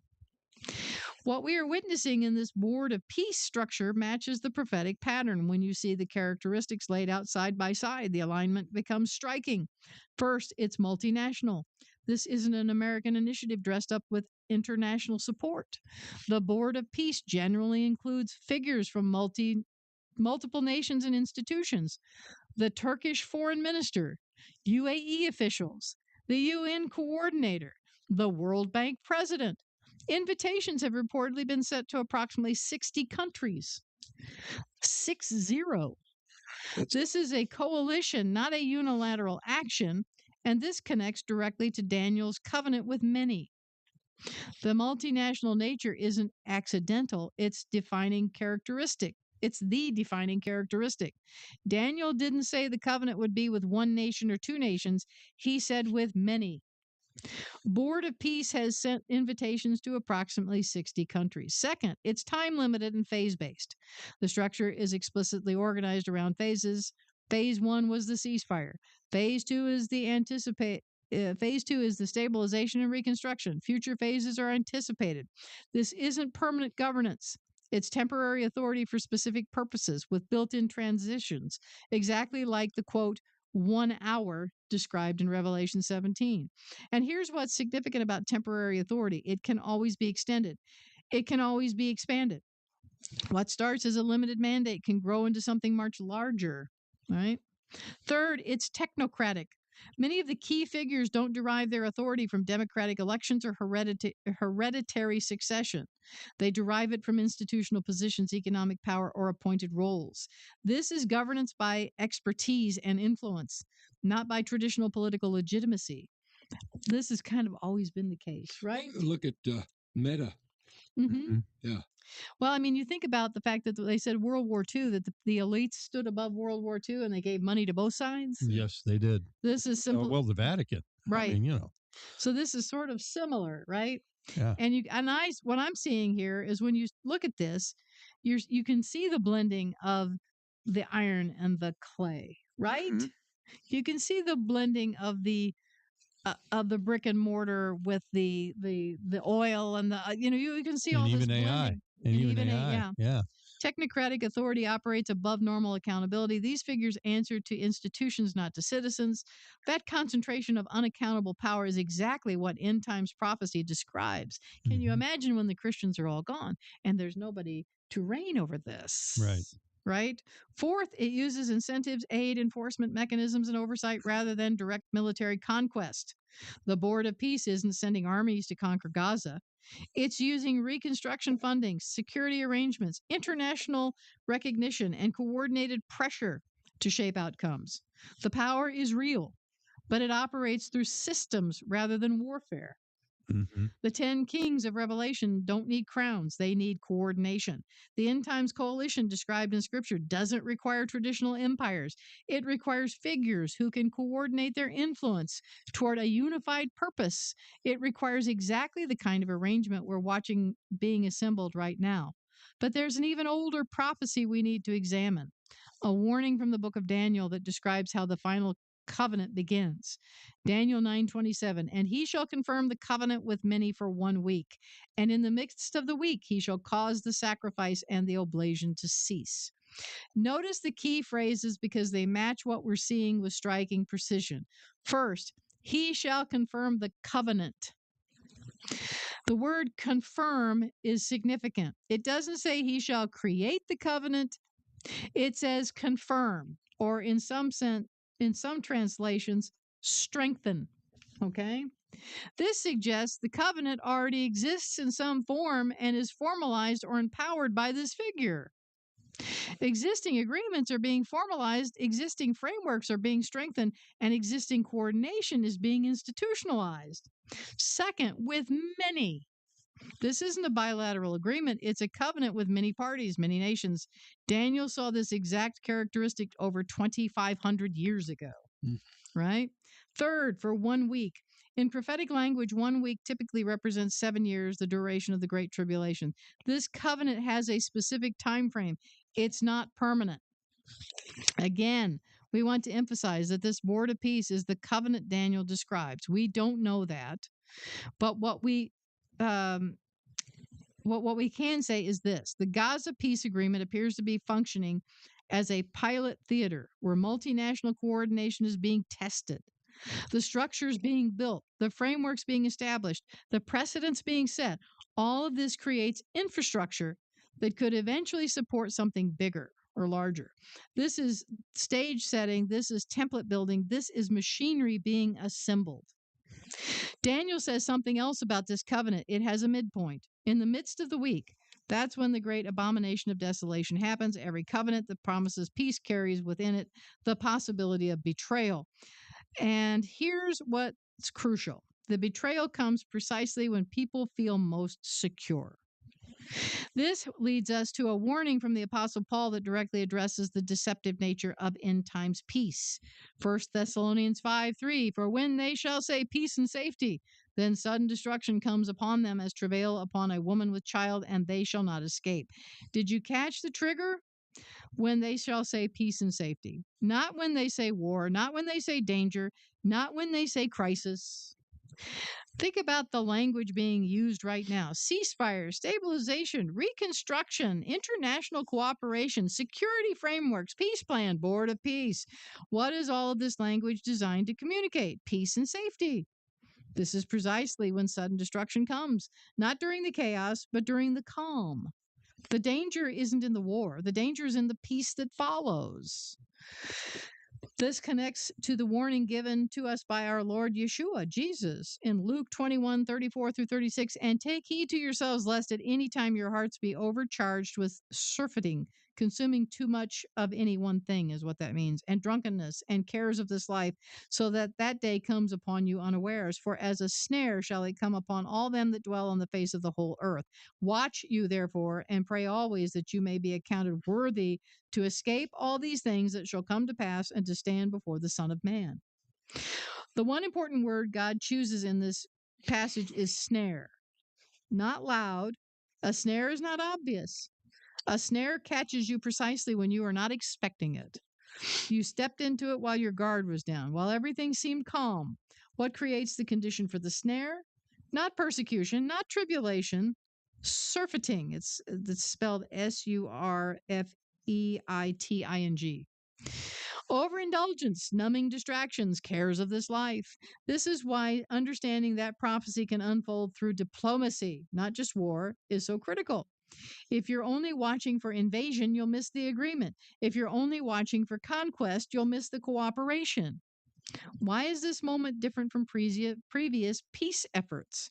There have been other peace plans, the Camp David, Oslo, the Roadmap, and the Trump peace plan from 2020. What makes this different? And when I first heard about it, I went, oh. First, previous approaches were primarily bilateral. This approach is fundamentally multinational. Second, previous approaches lacked the oversight structure we're seeing now. They were agreements, not governing bodies. The International Board of Peace is an institution with authority and enforcement mechanisms. Third, previous approaches didn't have the global infrastructure that exists today: real-time communication, instant fund transfers, and multinational deployment capabilities. Bitcoin, all that. Yep. Fourth, this is one that has UN Security Council backing. This difference isn't just degree, it's kind. We're looking at a structurally different approach that aligns with prophetic descriptions: multinational, authorized, technocratic, enforced-based, centrally coordinated, and time-limited, but expandable. Those aren't just political characteristics, those are prophetic markers. Watch for economic power being coordinated under political authority. Second, watch the scope right now. The focus is on Gaza, but it could be expanded to resolve conflicts worldwide, maybe even Iran. Perhaps to implement the mark of the beast, where no one can buy or sell, have job, or even medical access. Third, watch the authority. Watch for any expansion that moves closer to Jerusalem, any framework that begins to address the Temple Mount. Fourth, watch the language. When you hear peace and safety, remember what Paul warned. These are the exact conditions that precede sudden destruction. The language of peace is the language of the snare. Whether this is the moment or merely a foreshadowing, the lesson is clear. The prophetic stage is being set. We may not know the exact timing, but the outlines Daniel saw in a vision 2,500 years ago are beginning to take shape before our eyes, and that means we must watch, pray, and lift our heads, for our redemption draws near. So Pretty good article. that's very pretty good. Yeah. You know, now I have one that says where the Antichrist will come from. In the short term, I mean, the long term, of course, is, Yeshua coming back again. But the short term, I'm glad I voted for Trump 3 times. Yeah, me too. Yep. So, yeah, the other thing that, I'm seeing, it's like when they said that the UN voted for that, I was like, what? The UN voted for that? Yeah, I wouldn't Mhm. have expected that. Well, there's something that I think they know. Maybe they think they can get in on this Mm-hmm. because it's control. Yeah. It's like the control's moving away from them, but maybe they think, this. Well, they haven't had any control for a long time. No. So They this pass is all kinds of resolutions that don't mean a thing. no. Right. So Nobody does anything. it's very interesting. I think that I would love to know, of all of the, there are always conflicts. They're always against everything, but they were for this. Interesting. Yeah. So now this is another article. I don't know who it's by, but it's Where Will the Antichrist Come From? And of course, I'm going to preface this by saying everybody thinks Antichrist. They think Hitler, evil. Okay. Let's take the word Christ. It's not Jesus's last name. Nope. It means Messiah. Right. A long time ago, somebody said, we kind of get a vision in our mind about Antichrist, anti-God, anti. They said, no, the word should maybe be thought of as false Messiah. Okay. Yep. Now that is like, that takes you in a different direction. Somebody that not necessarily looks on the outside like somebody who's against Yeshua, Well, that's the description of who the Antichrist is. right? So a false Messiah, somebody who looks so great, Mm-hmm. too good to be true. Okay. Yep. Somebody that tries maybe to I'm just trying to change people's life. Somebody that maybe tries to make themselves look exactly like Yeshua. Somebody who, why? Well, he's going to do miracles. Yes. So this person Which is is going to not, fool people. it's going to fool people. Yeah. So let's not think about Hitler. Right. Let's get our mind out of that. I mean, even though, Hitler was Antichrist, but I mean, I'm just saying, Yeah. let's get our mind off of this. Let's think about David Copperfield. Right. Or Doug Henning. Yeah. Something. Everything's an illusion. Yeah. So somebody that's going to look good, that's going to rise to the top here. I mean, yeah. Somebody that's not Donald Trump, because everybody hates Donald Trump. Right. They're like, so this is something that's going to be a little different. Okay. But anyway, we're going to talk about this. Many have speculated on the origins of the Antichrist for many years. Consider these perspectives. Okay. The title here, Biblical Prophecies. Many believe the Antichrist will emerge as a figure prophesied in the Bible, particularly in the book of Daniel and Revelation. Political leader. Some interpretations suggest the Antichrist may be a charismatic political leader who rises to power during tumultuous times. Or religious leader. Various religious traditions have differing views on the Antichrist, often linking him to end-time events. A cultural leader. Maybe in popular culture, the Antichrist is often depicted as the personification of evil, influencing perceptions of his origins. A historical leader. Some theorists argue that historical figures such as dictators or influential leaders could embody Antichrist characteristics. You will be shocked when you find out the three strong theories based on biblical principles. Each theory is compelling on its own, but when you see how they could potentially merge into a single figure, well, let's just say it changes everything. So let's run over here because it's a newspaper and we have to go to the other page. Right. All right. One, this is the first example here. One, the European Roman image of Nebuchadnezzar, the first theory comes from one of the most detailed prophecies in the entire Bible.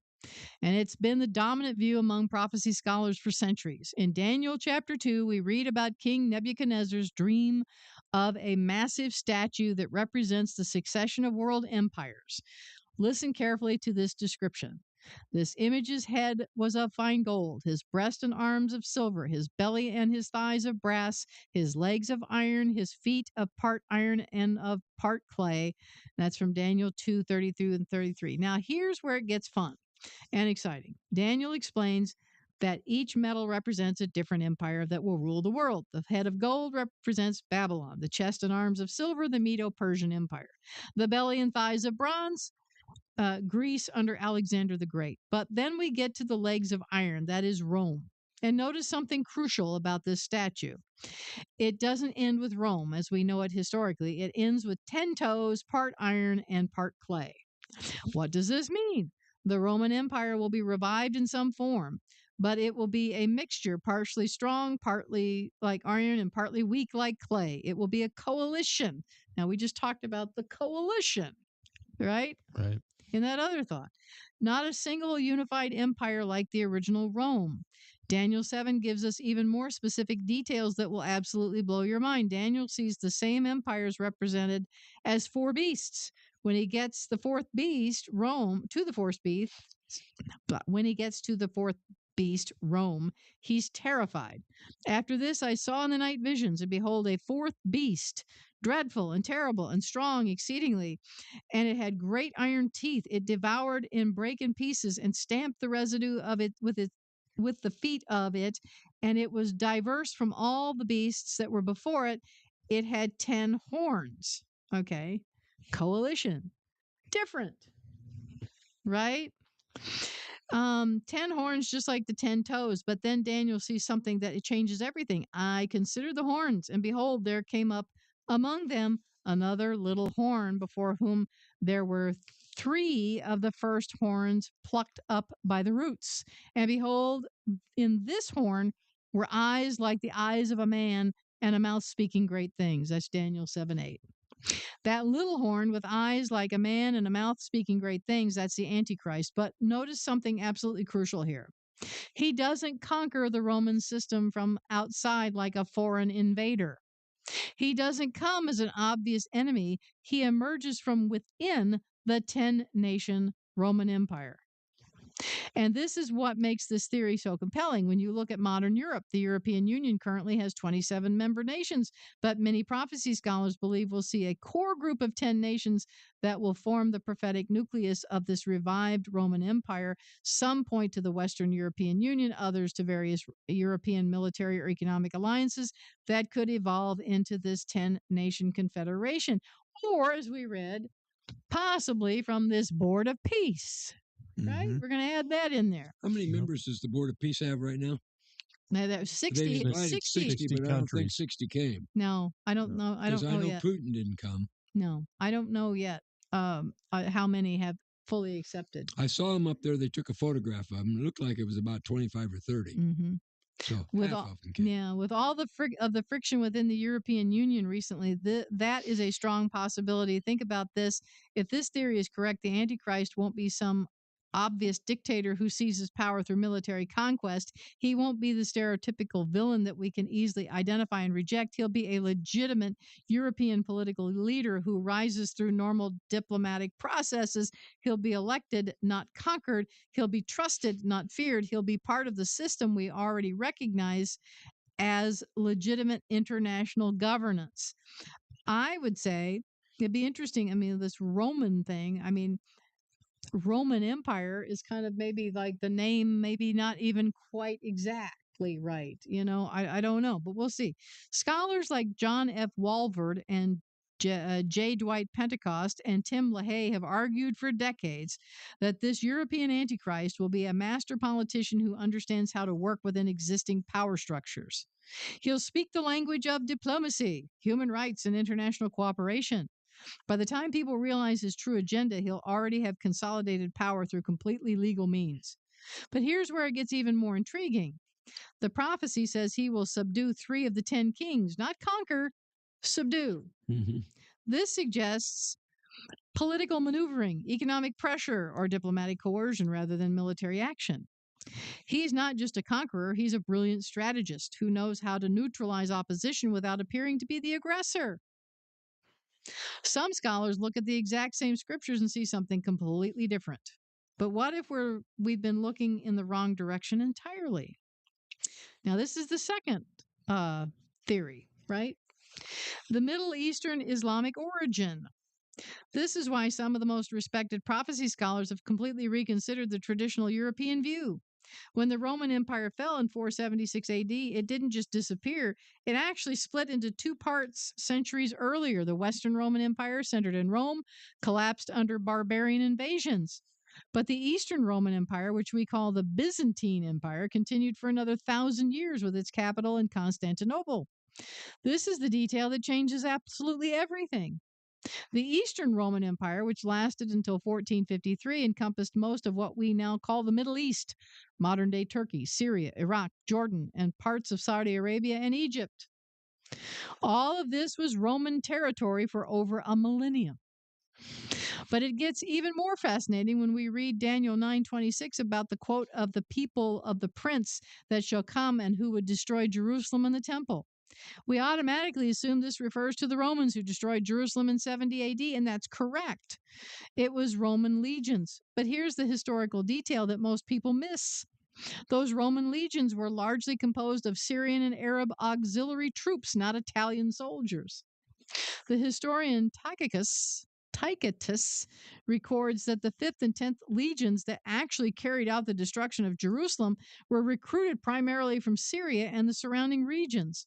So the people who literally fulfilled Daniel's prophecy about destroying the city and sanctuary were Middle Eastern, not European.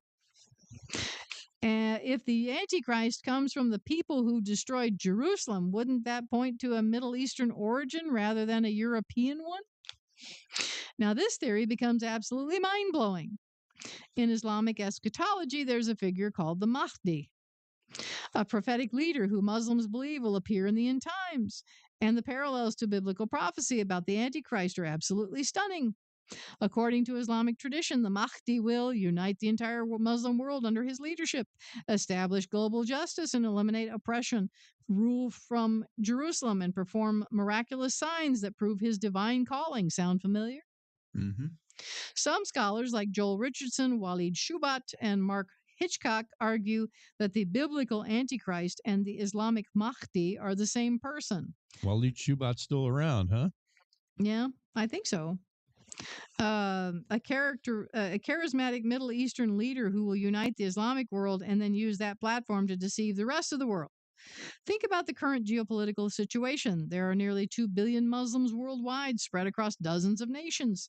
They're waiting for the Mahdi, just as Christians are watching for the rapture and then for the appearance of the Antichrist. What if Satan's plan is to give them both in the same person? What if the Antichrist emerges from the Islamic world with claims of being the Mahdi, but with enough international credibility to also appeal to the non-biblical believing Christian religions and secular West? There's still a third theory that might be the most shocking of all. What if the Antichrist doesn't just need to deceive religious Christian religions who will follow anything and Muslims? What if his most important target is the Jewish people themselves? 3, the tribe of Dan Jewish bloodline theory. This third theory is going to be absolutely new to most biblical students, and it might be the most disturbing of all because it hits closest to home for those who think that they would never be deceived. What if the Antichrist comes from within the Jewish people themselves? Let's start with something that should immediately grab your attention. God tells us in Revelation 7, where John lists the 144,000 servants of God who are sealed from each tribe of Israel. This isn't just a casual list. This is God's end times protection for his chosen people. Revelation 7 mentions Judah, Reuben, Gad, Asher, Naphtali, Manasseh, Simeon, Levi, Issachar, Zebulun, Joseph, and Benjamin. That's 12 names. But wait, Israel had 12 tribes, and one is missing from this list: Dan. The tribe Dan is completely, conspicuously absent from God's end times list. Why would God leave out an entire tribe? Why would Dan be excluded from the 144,000 who were sealed against the judgments of the tribulation period? This isn't an accident. This isn't an oversight. This is a deliberate omission that demands an explanation. God has an explanation.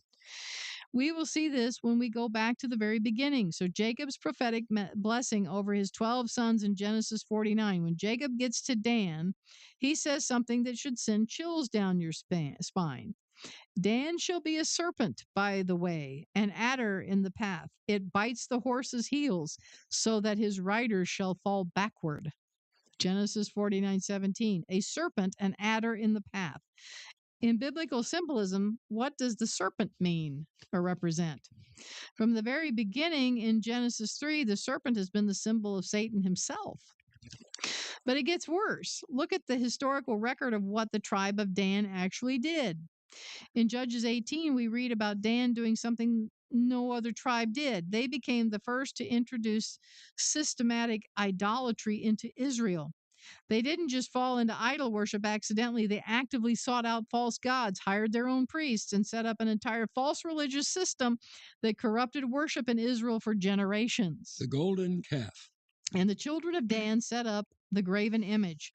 And Jonathan, the son of Gershom, the son of Manasseh, he and his sons were priests in to the tribe of Dan until the day of the captivity of the land from Judges 18:30. This wasn't temporary backsliding. This was institutional apostasy that lasted for centuries. Dan became synonymous with false worship and leading Israel astray. But here's why this theory becomes absolutely terrifying. What if the Antichrist emerges from the tribe of Dan with legitimate Jewish bloodline credentials? Think about the strategic brilliance of such a deception. For Orthodox Jews to accept anyone as the Messiah, he must meet very specific genealogical requirements. He must be able to prove his descent from the tribe of Judah, from the house of David. No Jew who takes Scripture seriously would accept a Messiah who couldn't prove this lineage. Some Bible teachers have specifically taught that the Antichrist would come from the tribe of Dan. This view is held by many early Christian scholars who had direct connections to the apostolic tradition. In 1 Kings 12:25-30, we read about Jeroboam setting up golden calves for worship. And where does he place one of them? In Dan. The tribe of Dan became associated not just with idolatry, but specifically with counterfeit worship that mimicked the true worship of God, but led people away from Jerusalem and the true temple.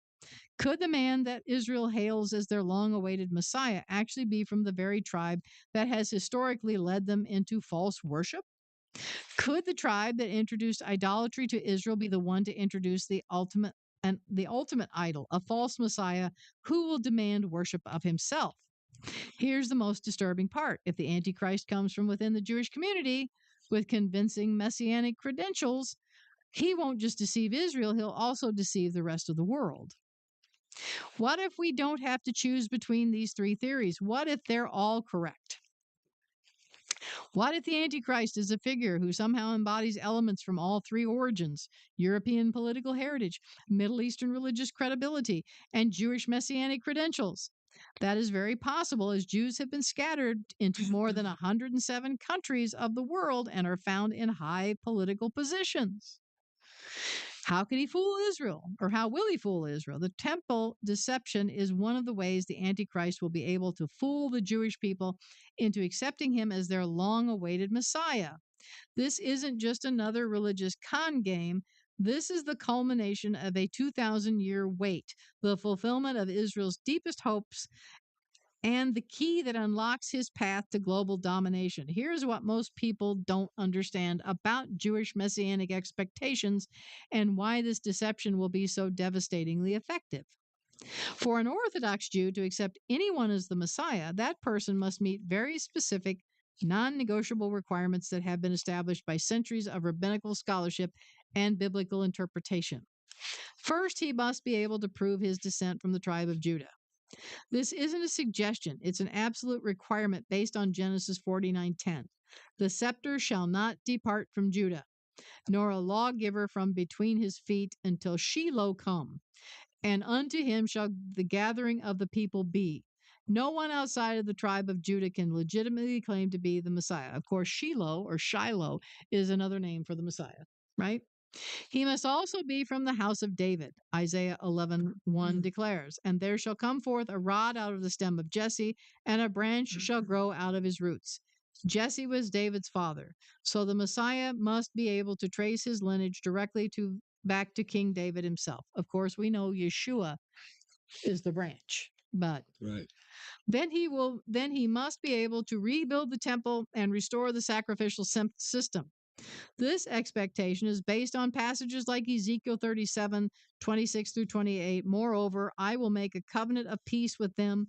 It shall be an everlasting covenant with them, and I will place them and multiply them, and will set my sanctuary in the midst of them forevermore. My tabernacle also shall be with them. Yea, I will be their God, and they shall be my people. Fourth, he must bring peace to Israel and establish Jerusalem as the center of the world government. The rabbis point to Isaiah 2:4. And he shall judge among the nations and shall rebuke many people, and they shall beat their swords into plowshares and their spears into pruning hooks. Nation shall not lift up sword against nation, neither shall they learn war anymore. These aren't minor theological points. These are fundamental, deal-breaking requirements. The question is, how could the Antichrist possibly meet these requirements if he's the ultimate deceiver? The answer lies in the sophistication of his deception and the desperation of the Jewish longing.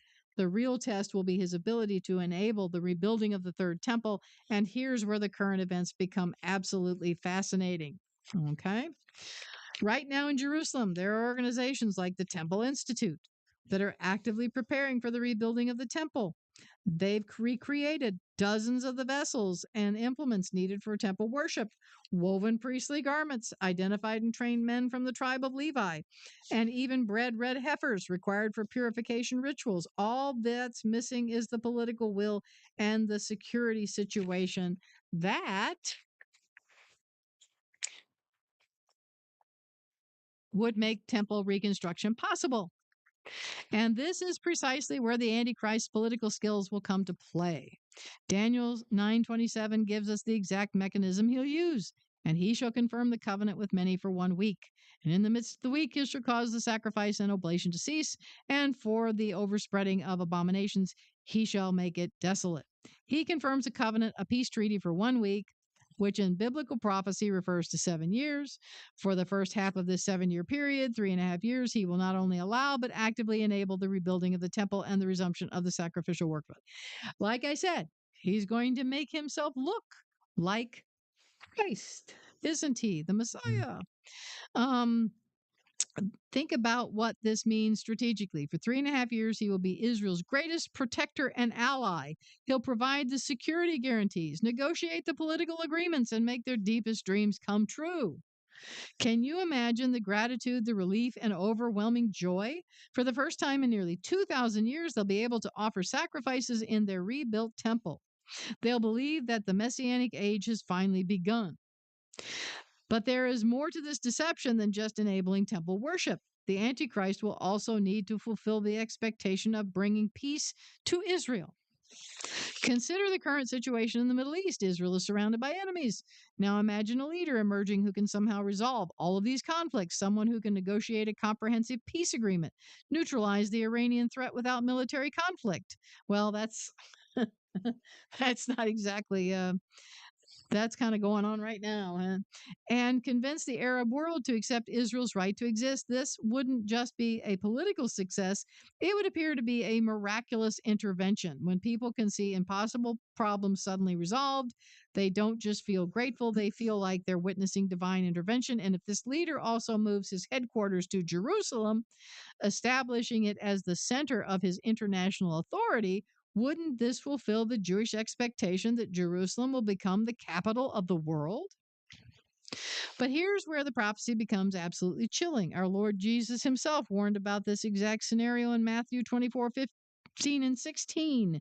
When you therefore shall see the abomination of desolation spoken of by Daniel the prophet stand in the holy place, then let them which be in Judea flee into the mountains. At the point of the 7-year treaty, after 3.5 years of being Israel's protector, the Antichrist, the false Messiah, I'm going to say it that way, will commit the abomination of desolation. He will enter the Holy of Holies in the rebuilt temple and declare himself to be God and demand worship. Paul describes this moment in 2 Thessalonians 2, 3, and 4. Let no man deceive you by any means, for that day shall not come, except there come a falling away first, and that man of sin be revealed, the son of perdition, who opposes and exalts himself above all that is called God, or that is worshipped, so that he as God sits in the temple of God, showing himself that he is God. Can you imagine the horror? The man they welcomed as their deliverer will become their destroyer. The leader they trusted with their most sacred hopes will trample those hopes under his feet. The one they hailed as the son of David will demand worship as the son of God himself. Well, they did that with Yeshua too, right? Mm-hmm. And they crucified him. Armageddon and the return of the king. Now we come to the climactic moment when everything unravels, when the greatest deception in human history collides with the sovereign power of the Almighty God. What happens next isn't just the end of the Antichrist's reign, it's the most spectacular display of God's power the world has ever witnessed. The prophet Ezekiel gives us a vision of how this all unfolds. The massive coalition that comes against Israel in Ezekiel 38 isn't just random enemies. Coalition. Maybe the Board of Peace, the ones that are going to dictate what goes on in Gaza. Maybe. This is a massive coordination of primarily Islamic nations along with Russia. Ezekiel emphasizes that this attack comes when Israel is dwelling securely, not because of their own strength, but because of the false security provided by the Antichrist's covenant. When this coalition finally moves against Israel, it will be a massive coordinated assault from multiple directions. But here's where human plans collide with divine sovereignty. Ezekiel 38, 18 through 23 describes God's response. My fury shall come up in my face. Surely in that day there shall be a great shaking in the land of Israel. This isn't conventional warfare. This is supernatural intervention. God responds with a great earthquake that shakes the entire land. The coalition armies turn on each other. Every man's sword shall be against his brother. Supernatural plagues and meteorological warfare, great hailstones, fire, and brimstone rain down from heaven. The result, only 1/6 of the massive invasion force survives. 5/6 of a military coalition is destroyed by direct divine intervention. The cleanup is so extensive that it takes Israel 7 months just to bury the dead bodies, and they burn the weapons for fuel for 7 years. This destruction is a global game changer. It validates Israel's God in the eyes of the world. What follows is the gathering of the remaining world armies for the final battle described in Revelation 16, 13 through 16. The place called Armageddon. The final battle where every remaining military force on earth is gathered together for one last attempt to maintain human rebellion against God, but this battle has a predetermined outcome. Then it happens. The sky, dark, oppressive, and suffocating, suddenly splits open. Heaven opens, and Revelation 19:11 declares, And I saw heaven opened, and behold, a white horse. And he that sat upon him was called Faithful and True, and in righteousness he does judge and make war.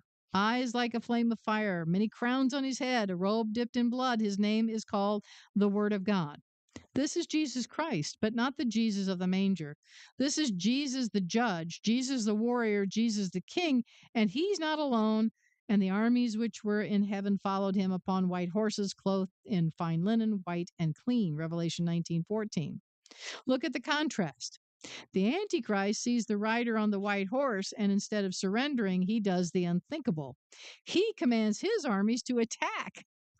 Revelation 19:19 says that the beast and the kings of the earth gathered together to make war against him that sat on the horse. But out of the mouth of the king goes a sharp sword, the word of God, the same word that spoke creation into existence, now speaks the judgment. The armies of the Antichrist collapse in an instant. But the Antichrist and the false prophet don't die like their followers.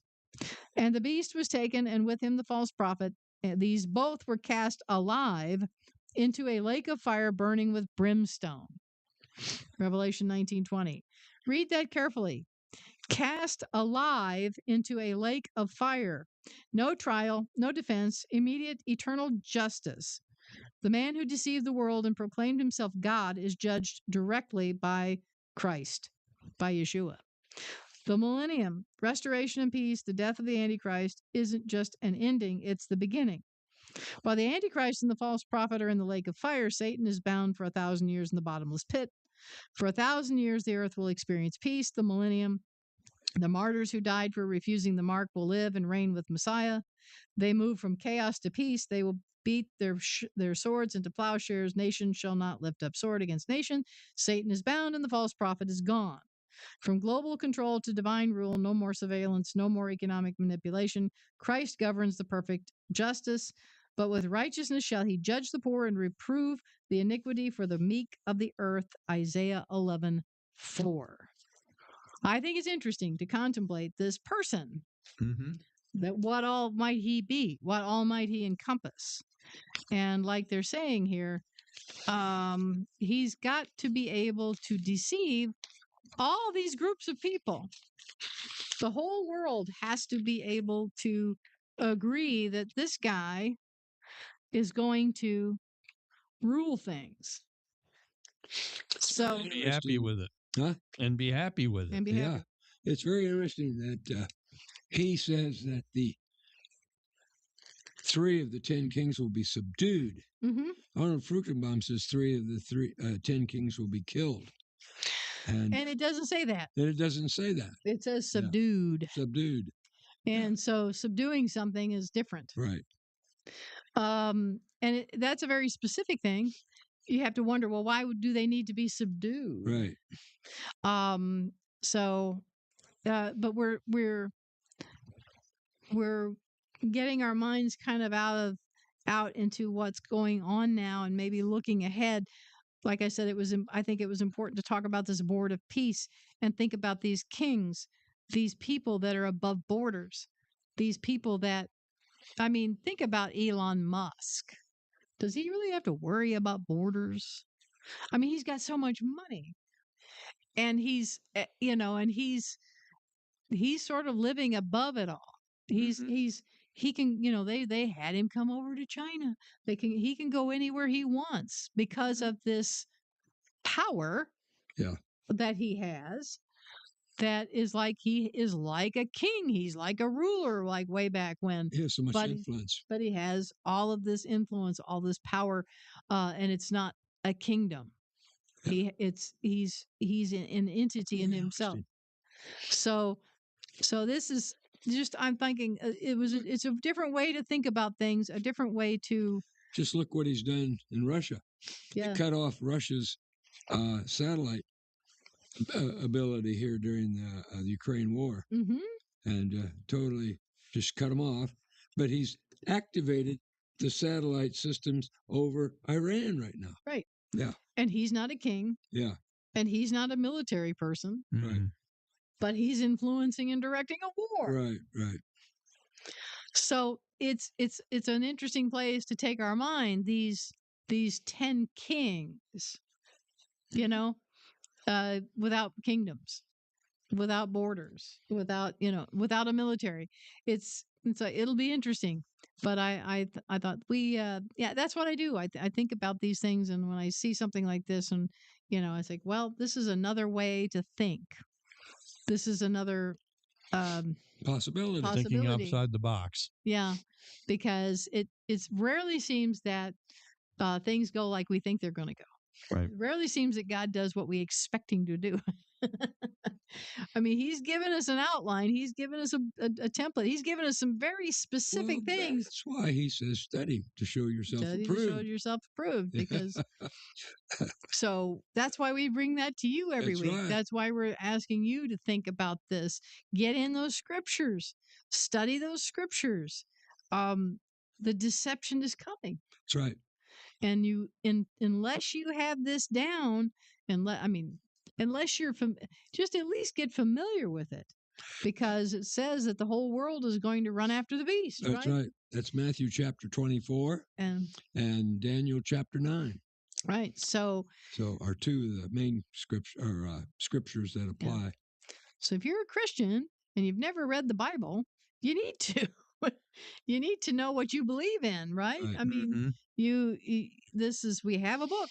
We need to get familiar with it. We need to study it. We need to study to show ourselves approved, right? As it says. So I don't have any archaeological article today because there's just so much There's going no on. archaeology going on. I would not think that there's any archaeology going on, especially in Israel right now. Everybody's just trying to live underground. That's right. I think that Amir was saying in the past, we're in day 6 now of this whole conflict that's going on over there, and he said he thinks he maybe has gotten as much, maybe 2 or 3 hours of sleep each night, Yeah. because the alarms go off, and so you have only so much time to get down into the bunker.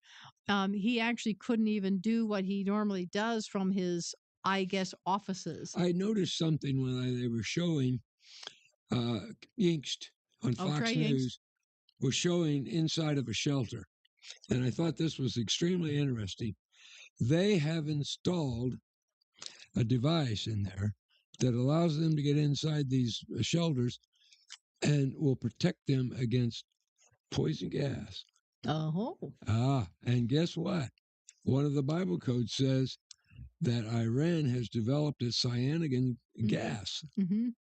So it's indicating that they might attack with these gas situations. Yep. So don't be surprised if you hear in the next week or so there's a gas attack going on in Israel. Right. Or Yeah. any of the places. Yeah. Unfortunately, that one bomb that landed on top of a synagogue that had a bomb shelter underneath, that's where the 9 people were killed in Beersheba. They were in the bomb shelter. Wow. So, but the bomb landed right on top of them. Oh, wow. And, I guess the bomb shelters are really not built for the bomb if it lands right on A top of direct you. hit, yeah. So it's kind of one of those things. It's like we as meteorologists say that to people when, the tornado warnings come, Right. we say that to get into your safe place, that you'll be safer, but we don't tell you that you're going to be safe because there have been quite a few times that people were in their safe area and they did not survive because they took a direct hit. Well, so, Khomeini thought he was safe. Yeah, he did. How many levels was he below ground? It took 30 bunker busters to get to him.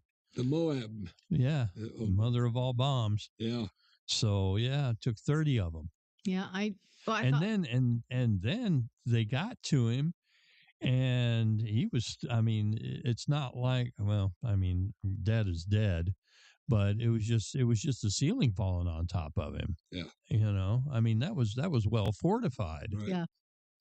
So, but poor Amir, but he couldn't even be at his office, and he said the area where he is normally at, that he does all of his things from out of Israel, he said the time to get from that place and that location to a bomb shelter is like minutes, right? Mm-hmm. And he said in a lot of these things that they're coming at him, they don't have minutes.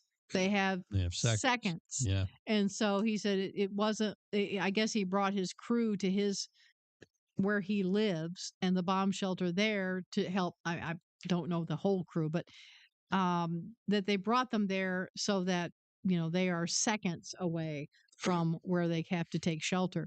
The other thing, though, is, I know that the bombs are coming fewer and fewer from Iran. And so the guy from CBN News, I don't know the younger man that's now with Jerusalem Dateline, but he was out walking his dog this morning and doing a video and showing. He said that the thing that you don't think about is all of these businesses there in Israel are pretty much shut down. And he passed by one of these really nice restaurants there, and he knows the man that runs it. He said, fabulous, but it can't be open. Right. And his employees can't work. Right. And he goes, I don't know if he still has to make payroll for these people or not. So there's all kinds of other things that are being affected that, first thing is, well, they're good that they, survive, but You might they- want to think about donating some money to Israel. yeah, might want to help out these folks and Yeah. in some way into Israel because it's once again they're where they can't work.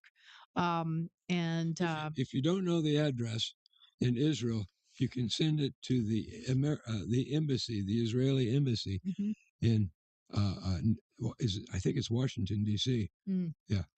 But we support through But you can find it online. Adat Ariel, we support Vision for Israel, which is Barry and Bacha Siegel. And they are an organization set up to help everybody. So if you want to look up Vision for Israel, the reason I mentioned that is because that Rabbi and Martha personally checked out that ministry when they were in Israel. So, and that is it used to be called Joseph's Storehouse, and now it's the whole ministry is called Vision for Israel. They have a huge warehouse where they store things to try to. They help out with the community, with the children, with anyone displaced, with the Holocaust victims, all of those sorts of things. The reason Rabbi liked it was because, of course, they themselves, Barry and Bacha, are Messianic Jews. They help everybody, even the Arabs. Whereas some of these organizations that you see, like there's the one on television that she's always advertising Yeah. for Israel, they only help Jews. They don't help Messianic Jews. They, in fact, a Messianic Jew over in Israel has kind of a tough time. They get discriminated against. Yep. So if you want to help out Barry and Bacha Siegel at Vision for Israel, that's a ministry that is That would well be trusted. visionforisrael.org or .com. VOA.org. I think it's VOA.org.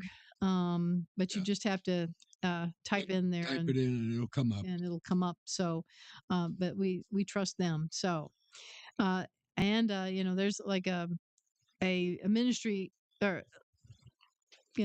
I sometimes buy from Oleo Essence. There's they sell olive oils and they sell face products and things like that. And so I at times make orders from Oleo Essence. Every time you say that, I chuckle because I'm thinking Oleo.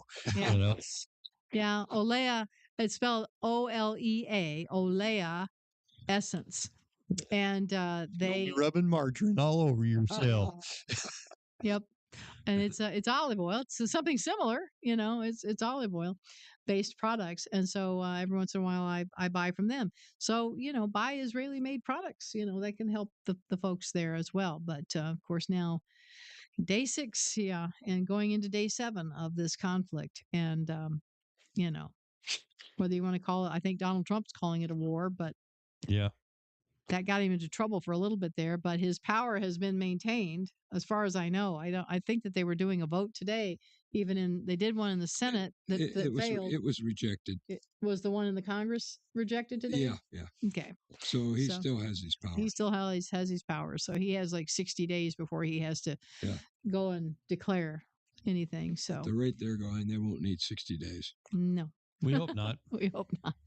We hope not, because it's really expensive. If we're paying like hundreds of thousands of dollars per bomb, oh my goodness, man, oh man, you just don't even think that there'd be that much money in the world.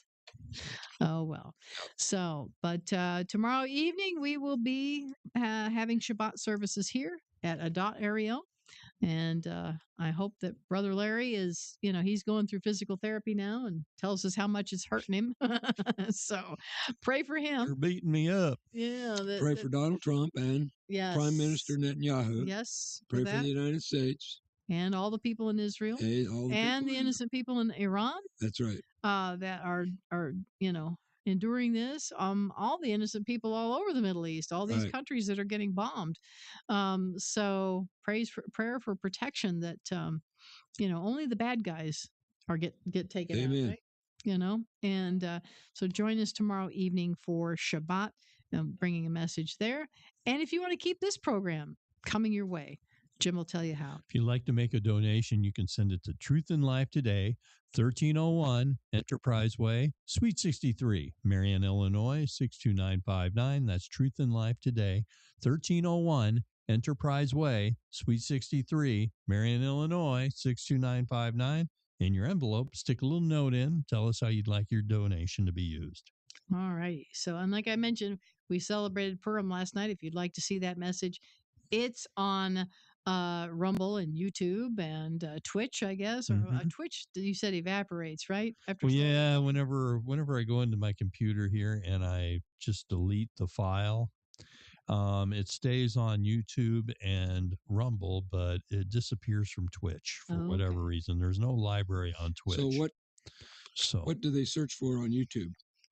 Well, to you can find just us? you can just go into Truth YouTube in Life? and hit your search button Yeah. and put in congregation.ariel. Congregation.ariel. There you go. And it'll give you an option to view the channel, and you just click on that, and our whole library is there, Awesome. from Hebrew lessons to Shabbat services, and of course, Truth and Life Today broadcasts. Yes, And there we go. it'll be labeled Tilt because I don't have enough room to put Truth and Life Today out and put a title. Yes. So if you see Tilt, you know it's Truth and Life Today, and then we've got the title next to it. All righty. And the date. We've been going, I thought today that I'm going on 16 years with this program. So, Wow. I'm yeah. going on 12, Yep. I don't know. 13. Yeah. I was here 2013, I want to say. Oh, I've been here about 5. So Yes, you have. So, yeah. so, And the reason I know is because the Bible code came out about Ukraine, and everybody in the world was saying Russia was going to destroy Ukraine in 3 days. And the Bible code says, no, it's going to be a long, long, drawn out siege. and we talked about that right here on this program. It's going to be a siege, folks. Yeah. And it's going to be probably 3 to 4 years. And guess what? The Bible code was correct. It's a long siege. Yes. Never did say how long it was going to last. It just said it was looking like it was going to be 3, 4 years. It could be 5 or 6 or 7. Who knows? Who knows? Yeah. So if you enjoyed this program, join us again, same time, same place. We're here at 7 p.m. Central Time every Thursday evening. Lord willing. Right? That's right. And so until we see you again, shalom, everyone. Shalom.